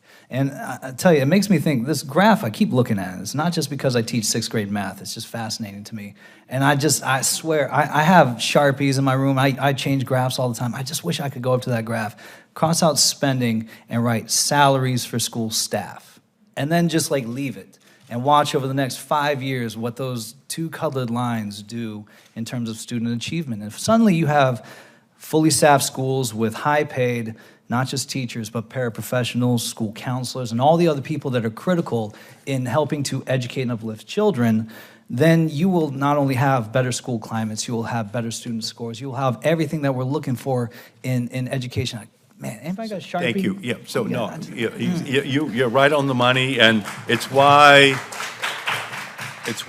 I introduced my Preparing and Retaining All Educators, the Para-Educators Bill, to provide grants to schools for the types of pathway programs that allow school staff to grow and to thrive, increase wages, scholarships for credentialing and further education, high-quality professional development. So it's just essential that every paraprofessional in every state have access to and financial resources for high-quality career pathway programs. I heard you, Mr. Keyes. I heard what you were saying. I agree with you. We just have to focus upon the resources to make sure we get that job done. Well, thank you so much. We've heard today about how big oil's price collusion with OPEC has cost Americans money. There's also another consequence that big oil's record profits and their collusion has had, and that is the harm to our public health, and it's the destruction of our climate. Now, I grew up in South Los Angeles, in an area called the Harbor area. It's a low-income community, communities of color, about 70% Latino. It's right next to oil refineries and urban oil drilling. And so not only do I know personally the effects to health and the climate and the air pollution, it's my constituents know it and feel it, whether it's higher rates of cancer, whether it's asthma, respiratory illnesses. And for years, our communities have suffered while big oil downplays the effects to the pollution and the effects, rather, on pollution. And as I mentioned, it's been especially impactful and harmful for Latino communities, where air pollution in Latino zip codes is 14% higher than predominantly white areas, and Latinos are 165% more likely to live in counties with unhealthy levels of particulate matter. Now, when the oil industry colludes with OPEC to raise prices, it's communities like mine that feel it the most and feel it the greatest at the pump. So while people are forced to choose between food and fuel, all while struggling to breathe. And this is, again, one of the issues on this collusion, and it's an environmental justice issue, and it's an economic justice issue. Big oil is putting profits over people, and they're ripping off our consumers when they're colluding with OPEC, and now we've learned they're conspiring with Trump to keep the money flowing, all at the expense of our pocketbooks, at the expense of our health and the planet that we need to pass on to our children. Republicans and Donald Trump are working with big oil in lockstep to do whatever. As Senator Whitehouse said, they're working together now on writing these executive orders. And we have to say enough. And we must hold big oil accountable. Democrats and President Biden will continue to fight to end fossil fuel subsidies, making sure we're investing in clean energy and continuing that, to build on what we have started in the IRA, and to go after price collusion. We will continue to work to lower costs and reduce pollution to benefit the American people, not big oil. And so I'm proud to stand here with all of my colleagues and senators working on this issue. And with that, I have the opportunity to introduce one of our newer members of Congress, our freshman member, but not new to the scene on fighting climate and legislating. Long before coming here in the State House in California, my colleague from California, Representative Kamala Gurdove. Recognized for 2 minutes. Thank you, Mr. Speaker, and thank the ranking member as well. And still I rise, and I rise today in strong opposition to this legislation.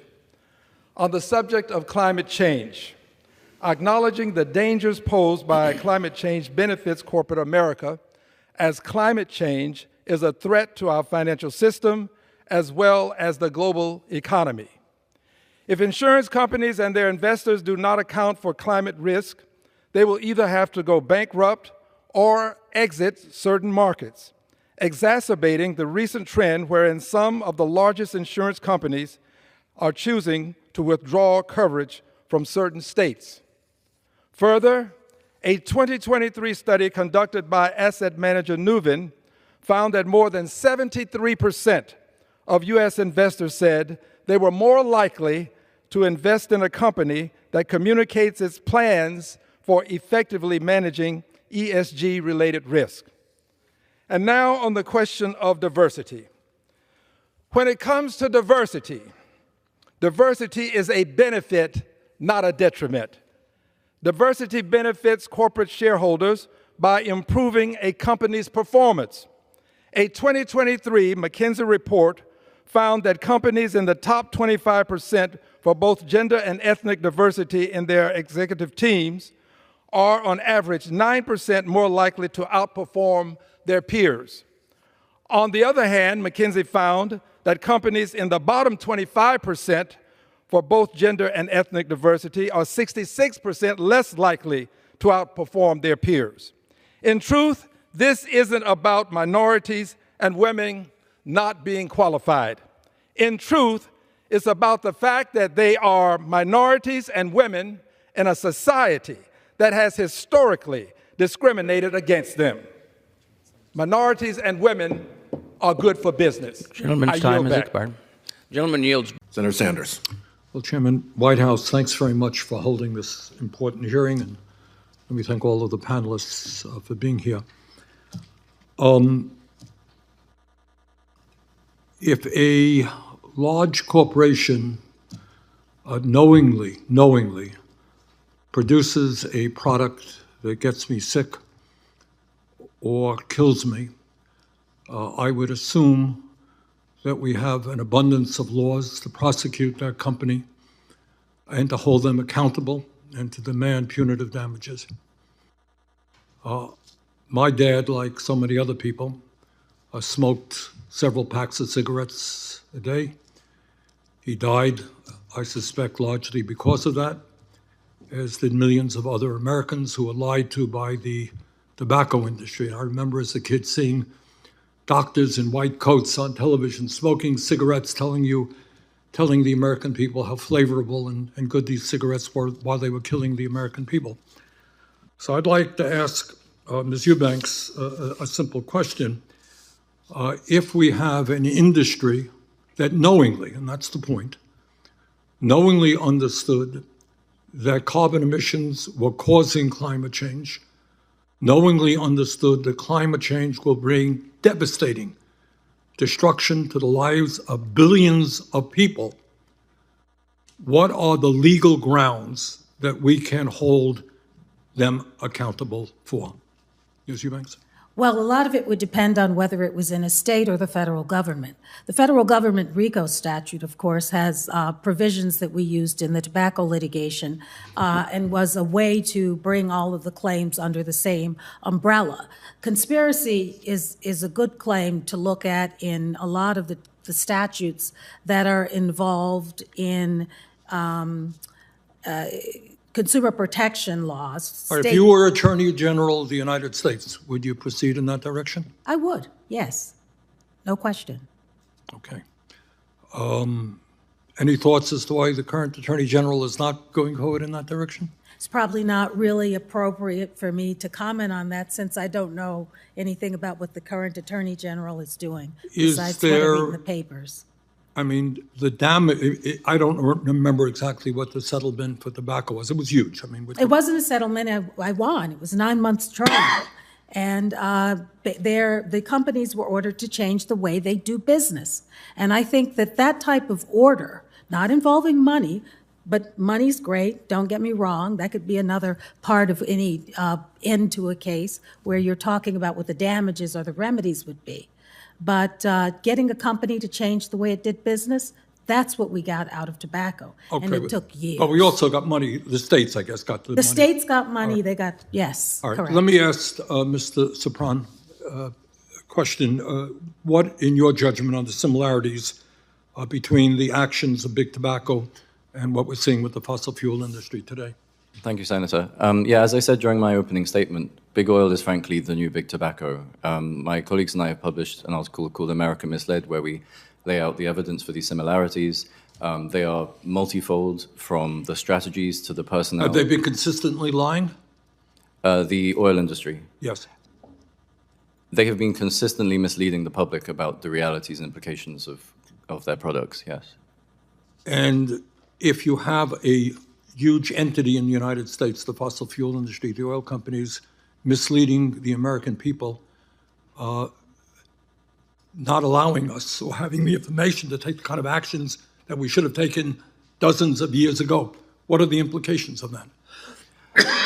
So it's important to clarify this. I'm not a lawyer, but as my statement made very clear, we have the receipts. We have overwhelming evidence that this industry has known since twice my lifetime about the dangers of their products, and they knowingly and deliberately created a multi-decade, multi-billion-dollar campaign to confuse. And the results of that is that countries all over the world were very slow-moving in attempting to deal with climate change. Is that correct? Yes, that's correct. It's enshrined in the Intergovernmental Panel on Climate Change's most recent assessment that this history of disinformation and lobbying has delayed action on climate change worldwide. Do you have any understanding of how many hundreds of billions or trillions of dollars in damage will take place as a result of that misleading campaign?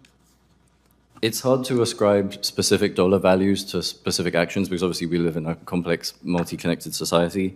But at the same time, and also I'm not an economist, but economists have studied this, estimate that by around 2030, the consequences of global warming could include a $240 billion COVID-like economic shock every 5 years. So this Every is very 5 much, years? yeah. Well, in my view, it should not be state government or the federal government having to pick up the bill.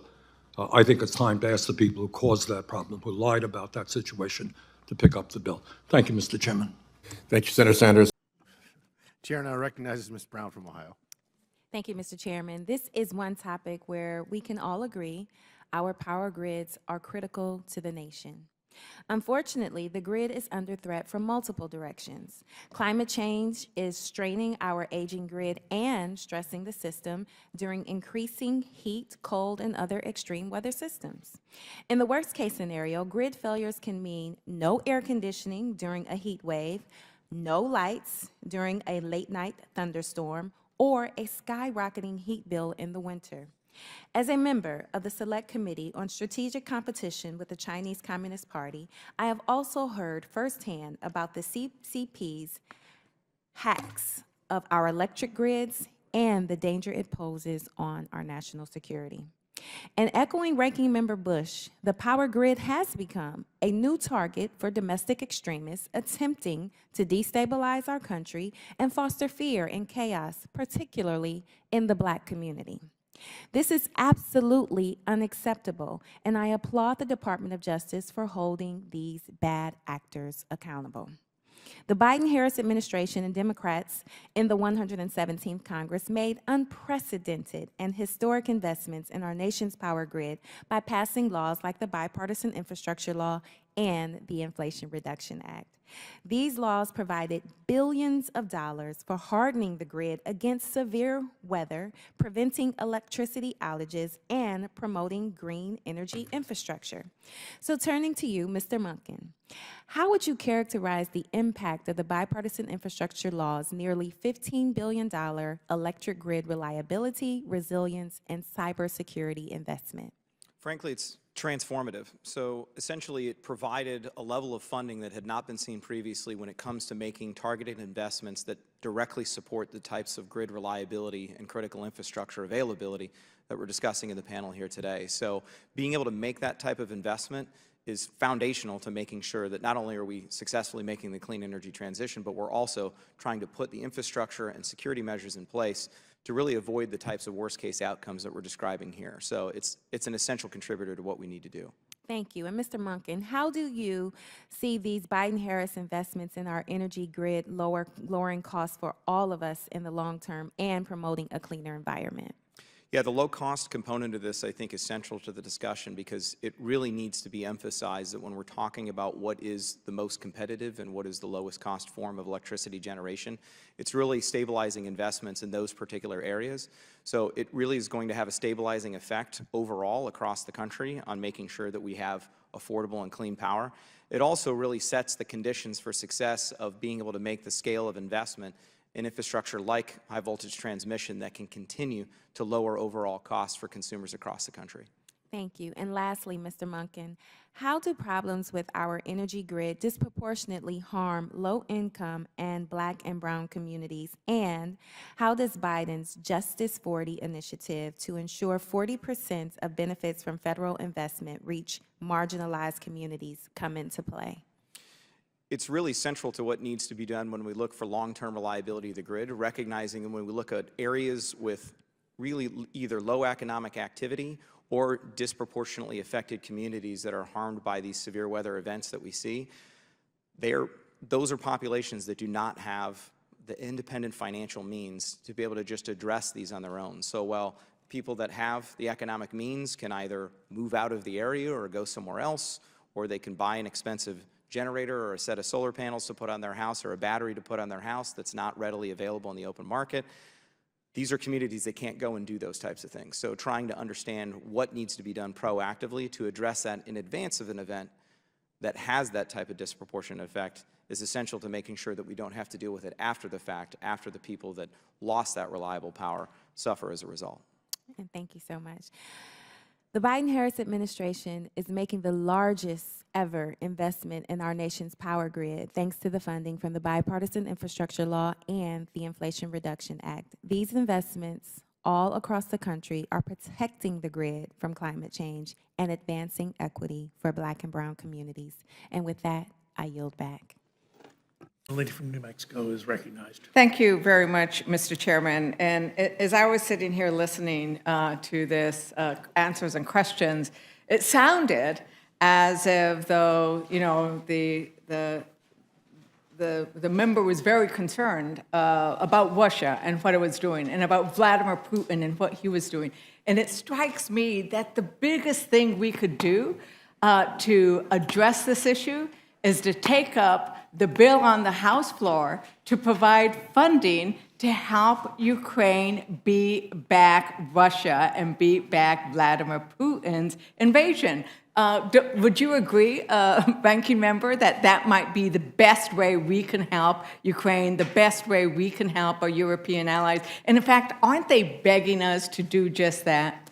There's no question that that's exactly what they want us to do. And I already mentioned how the likely Republican candidate said the other day that he didn't care if Putin took over Europe and let Putin do whatever he wants, was his direct quote that came up in the last couple of days. I mean, I don't know how anybody who supports former President Trump being in office again can argue that somehow they're trying to help, they're trying to, hurt Putin. It's just the opposite. He says Putin can do whatever he wants. But if the gentlewoman would let me, I just wanted to, I hadn't talked at all about the environmental aspects of this, to be honest. Please share that with us. Because I really, maybe wrongly felt that the other side of the aisle wasn't terribly concerned about that.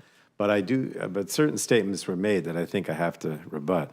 First of all, the idea is being put out there by Chairman Duncan that somehow natural gas is clean and that natural gas would replace coal, right, in a lot of these countries where we're exporting natural gas.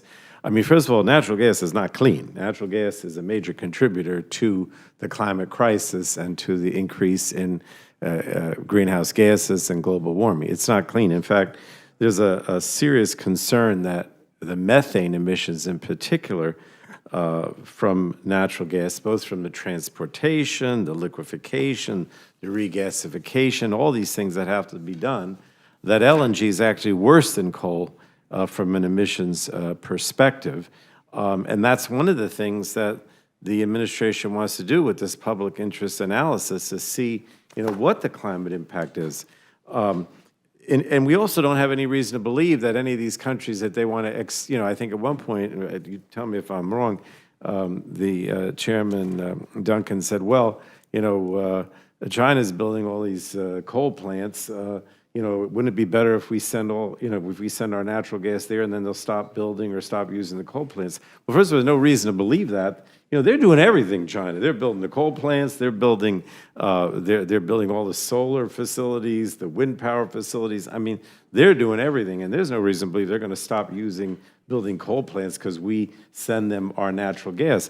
But the main thing I wanted to say is what this bill, we're kind of getting away, what this bill is all about is the Republicans saying that before any natural gas right now, the law says in the Natural Gas Act that before any LNG facility is built or application is approved, we have to do a public interest analysis. That's been on the books for a long time.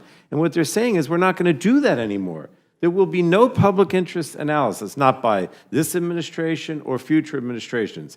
Well, that makes absolutely no sense. The public interest analysis is there to make sure that America isn't hurt by these LNG exports. And primarily that focuses on the price, because we know that the price has gone up oftentimes when more LNG, or in another case, more crude oil, which they also eliminated any kind of analysis. If we don't have that ability to analyze not only the climate aspects, but the price aspects, the economic, the security aspects, then we are putting ourselves open to, China, Russia, whoever, right?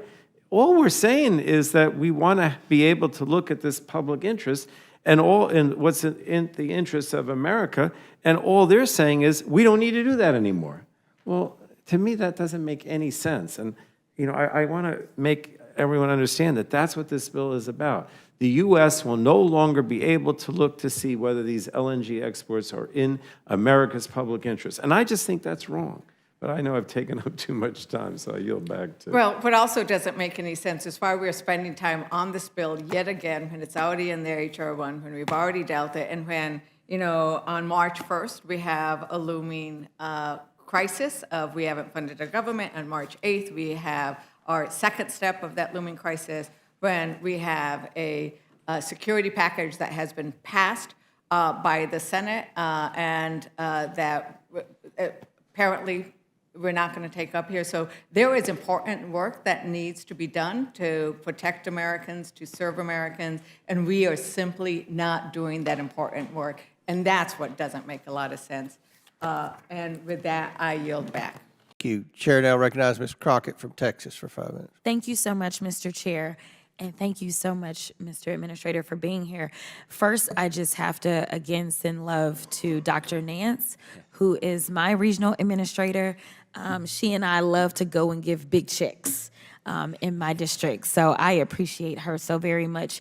I also want to make sure that I level set, because I thought it was interesting that we were having an EPA hearing, considering the fact that some people in this chamber don't believe in this thing called climate change. So I just wanted to level set really quickly with you and find out from you if you believe that climate change is real or a hoax. Climate change is very real. Okay, thank you so much. I thought you may say that. And interestingly enough, I'm sure that there are those in this country that are looking for those Nixon Republicans, those Republicans that simply just wanted to do the work of the people and weren't about sending out misinformation, disinformation, and continuously trying to undermine our federal government agencies that are trying to do everything that they can to protect the people. When we look at the Supreme Court in their recent ruling, again, they chose not to protect the American people. But hopefully we would get people in the legislature and maybe we can get some legislation on the books to combat what the Supreme Court did so that we can get back to the business of protecting people. The reason that I bring Nixon up is because it was President Nixon, a Republican, who spearheaded the EPA's creation at a time where our country and communities were facing deteriorating air qualities in cities where there was rampant pollution in our neighborhoods and when urban water supplies were constantly being contaminated with dangerous toxins. I just would imagine that President Nixon would never stand for Project 2025, which wants to do the complete opposite of that.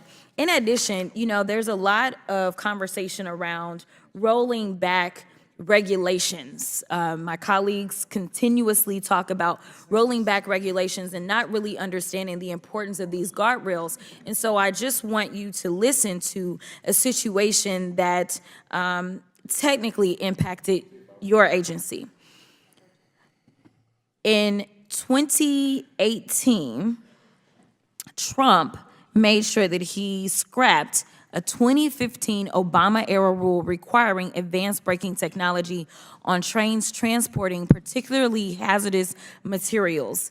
That rule would have required compliance by certain trains by 2021 and others by 2023. But as Fortune reported at the time, Trump's Department of Transportation decided that the cost of installing these more sophisticated brakes outweighed the benefit.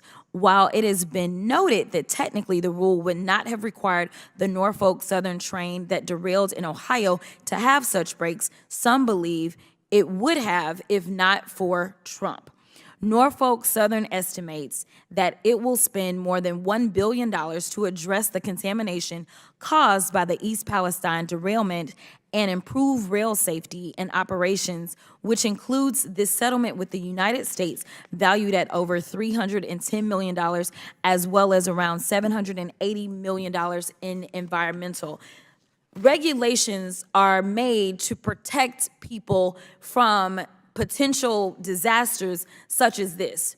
And I can pretty much probably guess that the people of East Palestine would have preferred that there would have been some protections that would have kept them from enduring that terrible situation. But I want to talk about a few other things, and then I will let you go. There's been all this talk about the money that you're getting, and all this talk about our debt. I just want to remind my colleagues that it is factual. It can be looked up. Under 4 years of the Trump administration, unlike any other administration in the history of this country, they somehow managed to rack up $8 trillion in debt in 4 years. But to be clear, in racking up that debt, it wasn't because they were trying to take care of agencies such as yours that are trying to protect people and make sure that they have clean air, clean water, clean soil.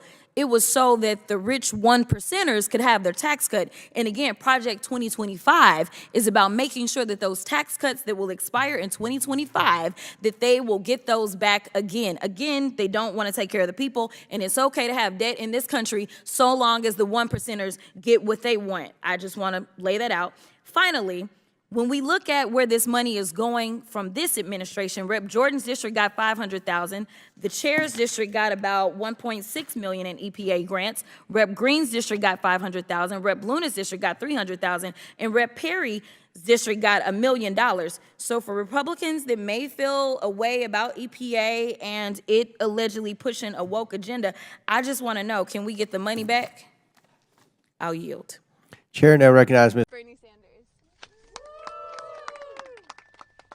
Let me thank the Sunrise Movement for the years of advocacy.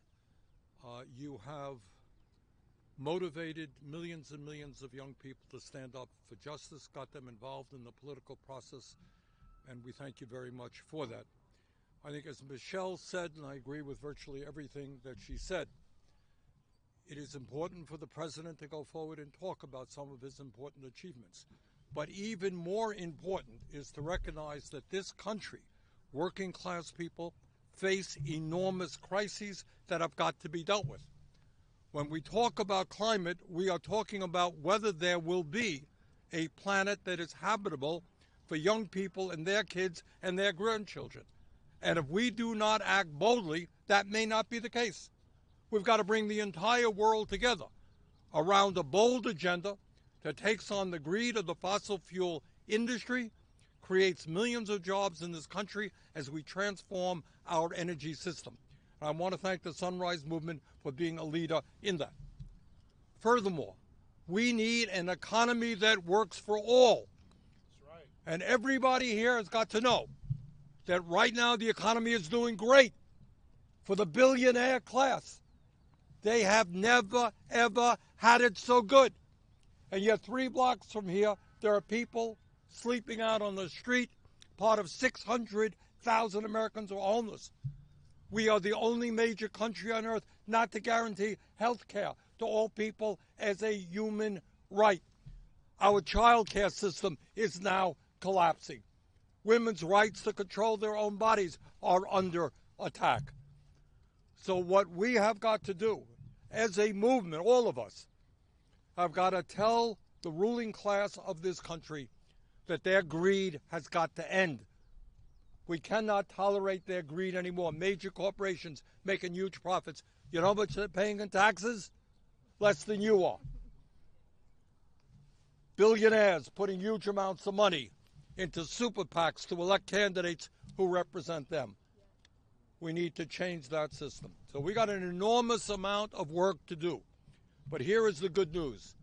At the end of the day, the 1% is enormously powerful. I don't underestimate their power. They have unlimited amounts of money. But you know what we got? We got the people. All right?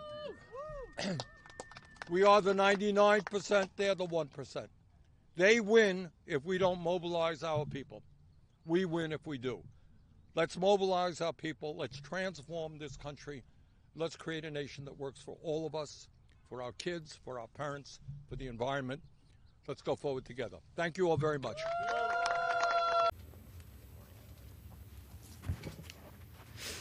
Thank you, Mr. Chair. Mr. Chair, on October 25th, 2023, America's gun violence nightmare became a living hell for the people of Lewiston, Maine, and everyone who calls our state home.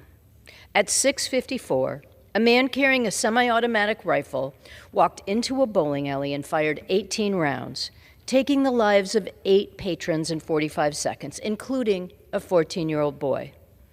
The shooter then drove to a nearby restaurant, where he opened fire again, killing 10 more innocent civilians in 78 seconds, including 4 members of Maine's deaf community who were gathered at the restaurant for a cornhole tournament. It was Maine's worst mass shooting ever, and the 10th deadliest in American history. The total time the gun was operating was 2 minutes.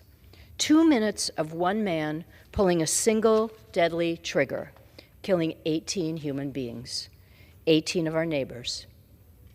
This shouldn't be allowed to happen. Not by anyone, not anywhere, not ever again. Today, I ask my colleagues to join me in remembering the victims of this horrifying tragedy, in holding our hearts the people of Lewiston, a city that so beautifully embodies the resilience and dynamism of our great state. And I ask my colleagues to commit to the kind of sensible gun control measures supported by 80% of Mainers and supported by a vast majority of Americans. Please never forget, and never again.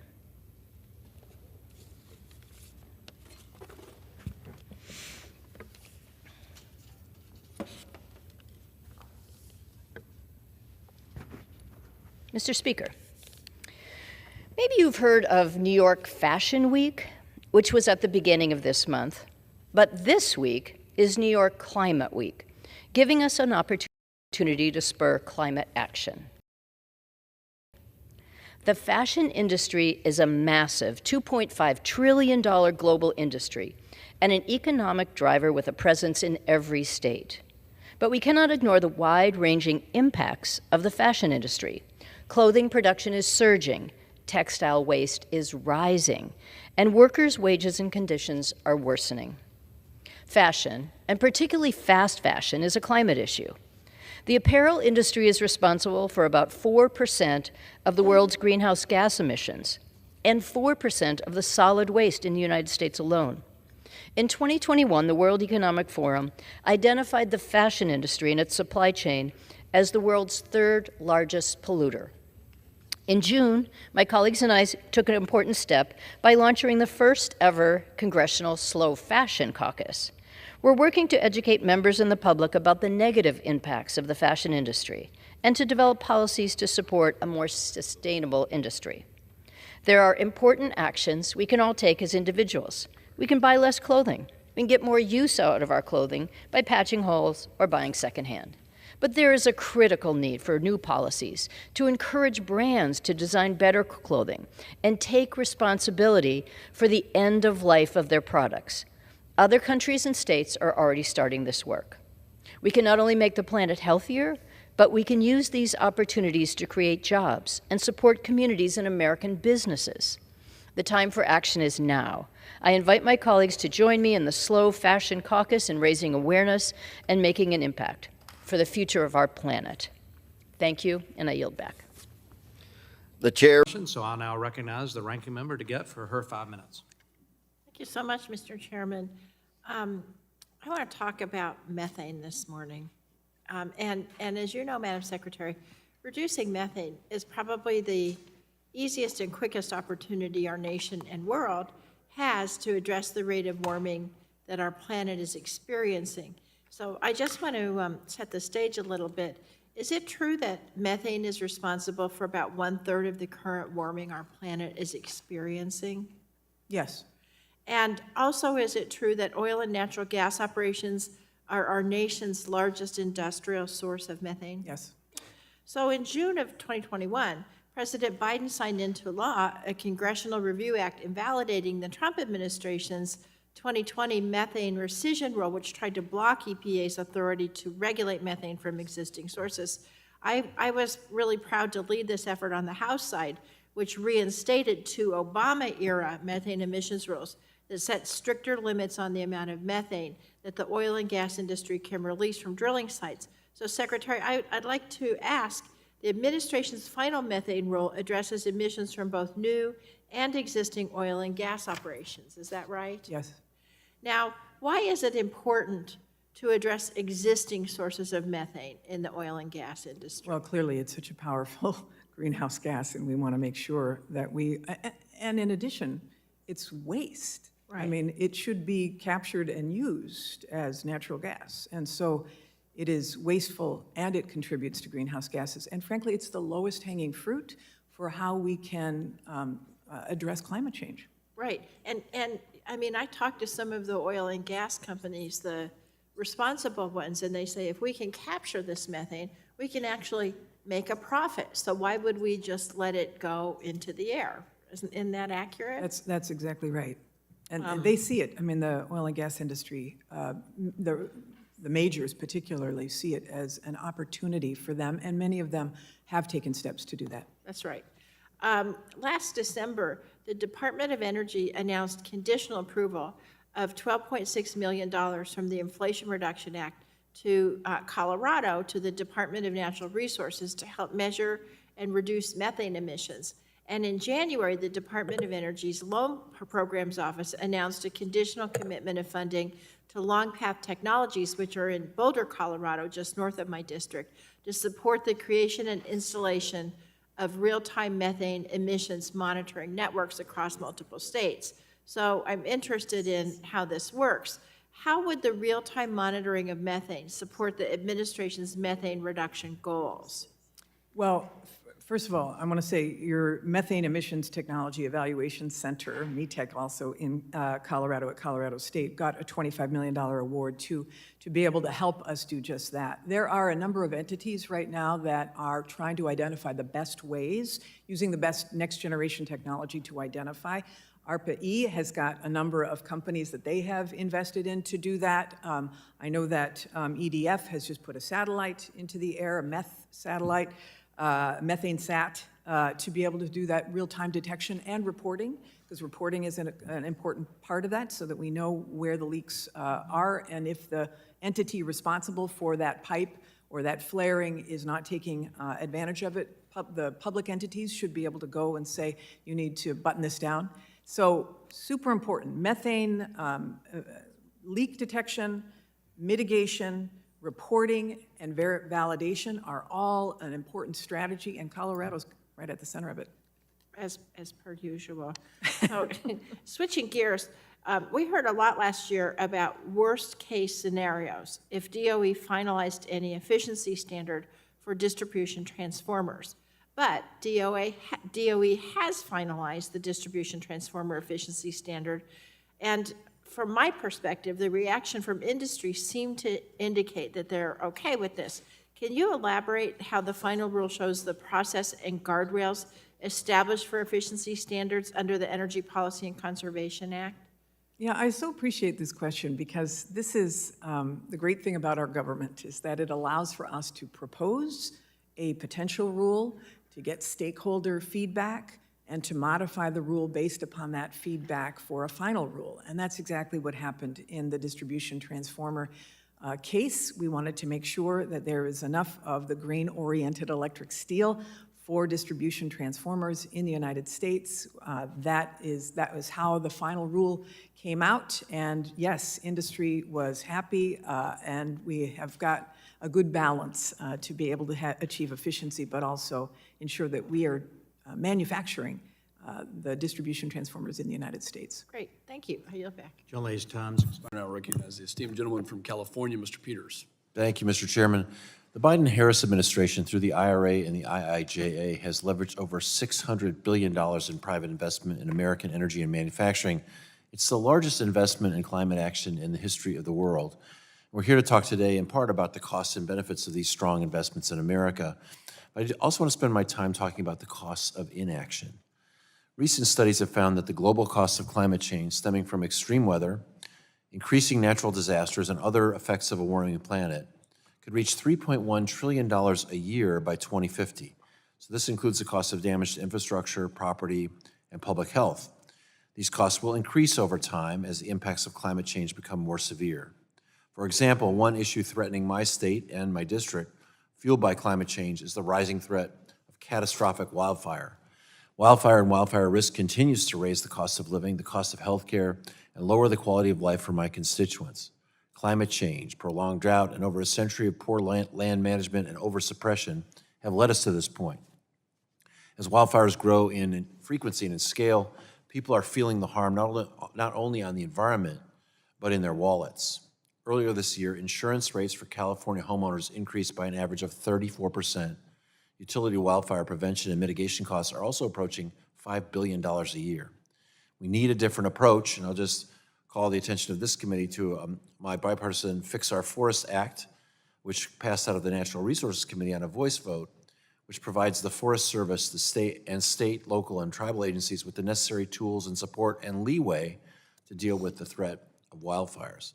It also takes significant steps to harden communities and invest in innovative research and development, building off several recommendations from the Wildland Fire Mitigation and Management Commission.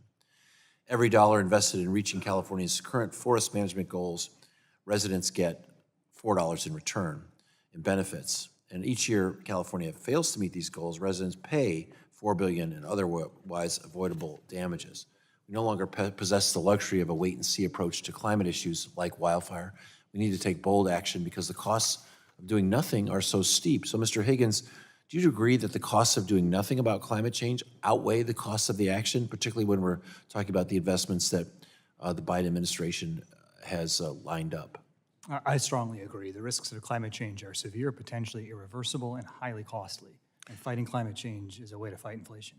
Do you have a sense of the economic investment, of reversing the economic effect of reversing these investments in our future, which the former president has promised to do if he's elected? So the Energy Innovation has a great report looking at Project 2025, and if those proposals came to pass, it would cost 750,000 jobs directly, 1.7 million jobs when you count indirect jobs also, in 2035. It would cut economic growth, it would raise electricity prices, it would prolong dependence on gasoline. It's a very difficult set of policies to contemplate. Thank you. On a specific issue, if you're able to comment on it, catastrophic fire has become the largest single source of particulate pollution in the United States, poses a major threat to communities, watersheds, and ecosystems. Are you able to address how climate threats, for example, the threat of catastrophic wildfire, is an economic and public health issue?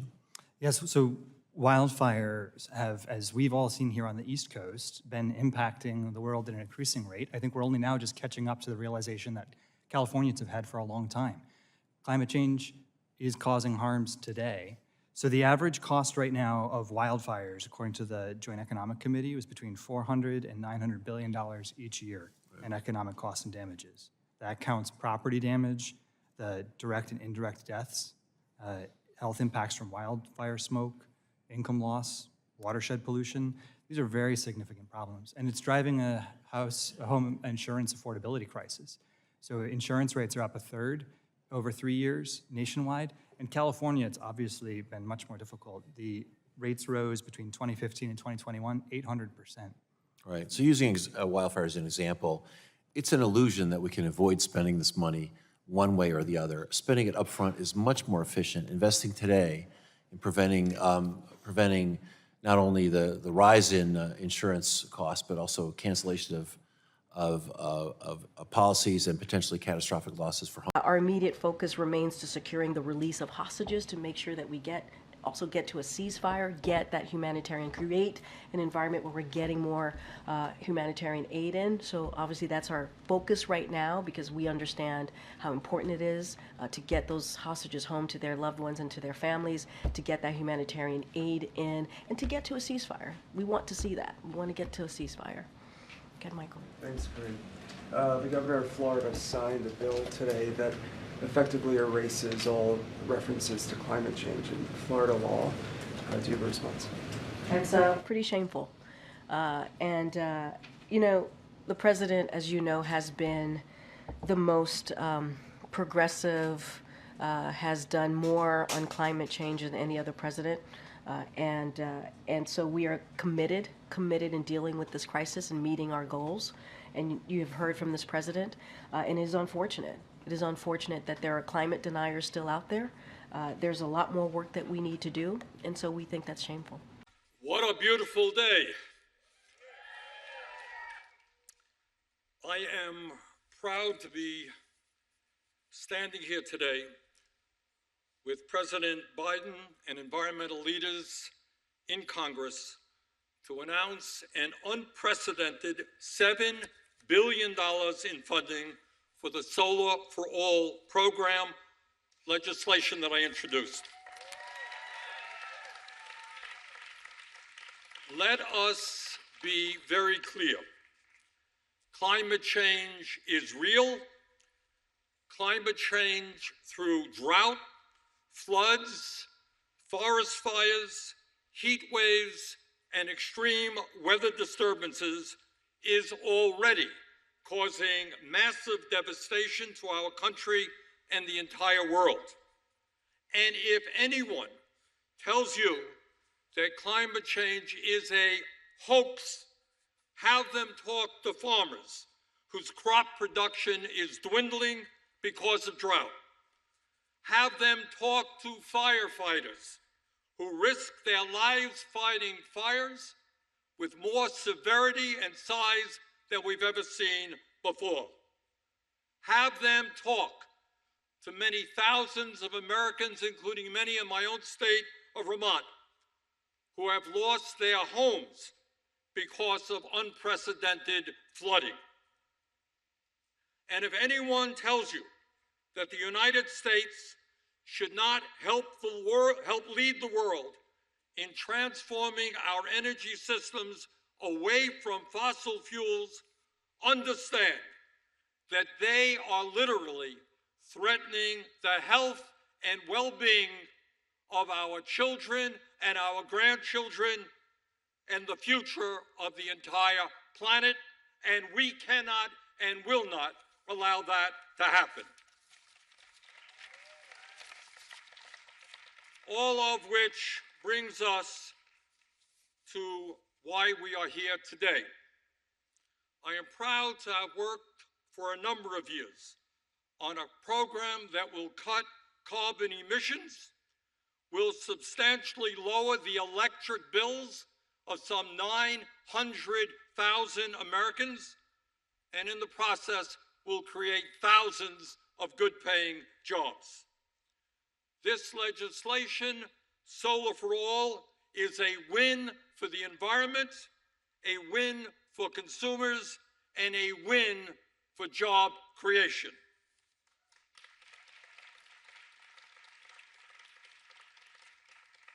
In my state of Vermont and around the country, we are seeing more and more people install solar panels on their roofs. And the reason is simple. When they do that, they cut their electric bills by 70 to 90%, depending upon solar exposure. 70 to 90% reduction in electric bills.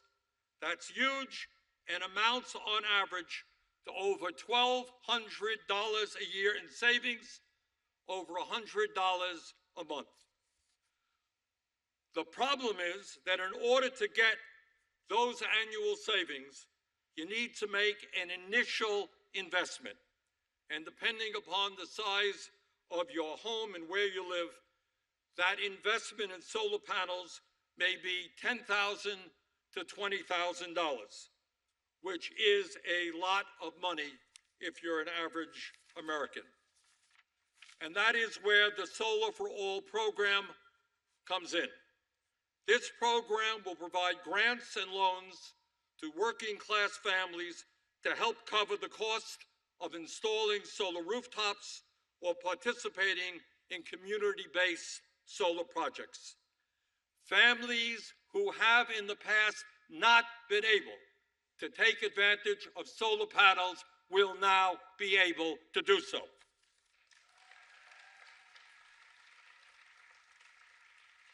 And this program is cost effective, and I want to thank the EPA for their good work on this.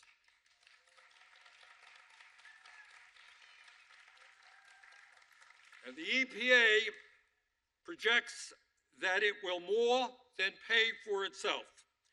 The estimate is that this $7 billion investment will save working families more than $8.7 billion in lower electric bills over the lifetime of these solar panels. In other words, we're spending $7 billion to save more than $8.7 billion. And we're reducing carbon emissions and we're creating jobs. That seems like a pretty good deal to me.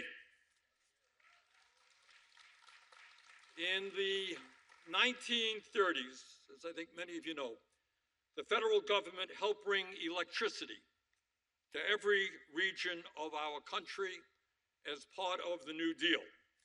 And that was a great, great accomplishment. Today, we can lead the world in transforming that energy system away from fossil fuels to clean, renewable energy, and in the process, save Americans billions on their electric bills. I want to thank President Biden for his leadership on this issue, and I look forward to our continued work together to expand residential solar, to lower the cost of electric bills throughout this country, and to combat the existential threat of climate change.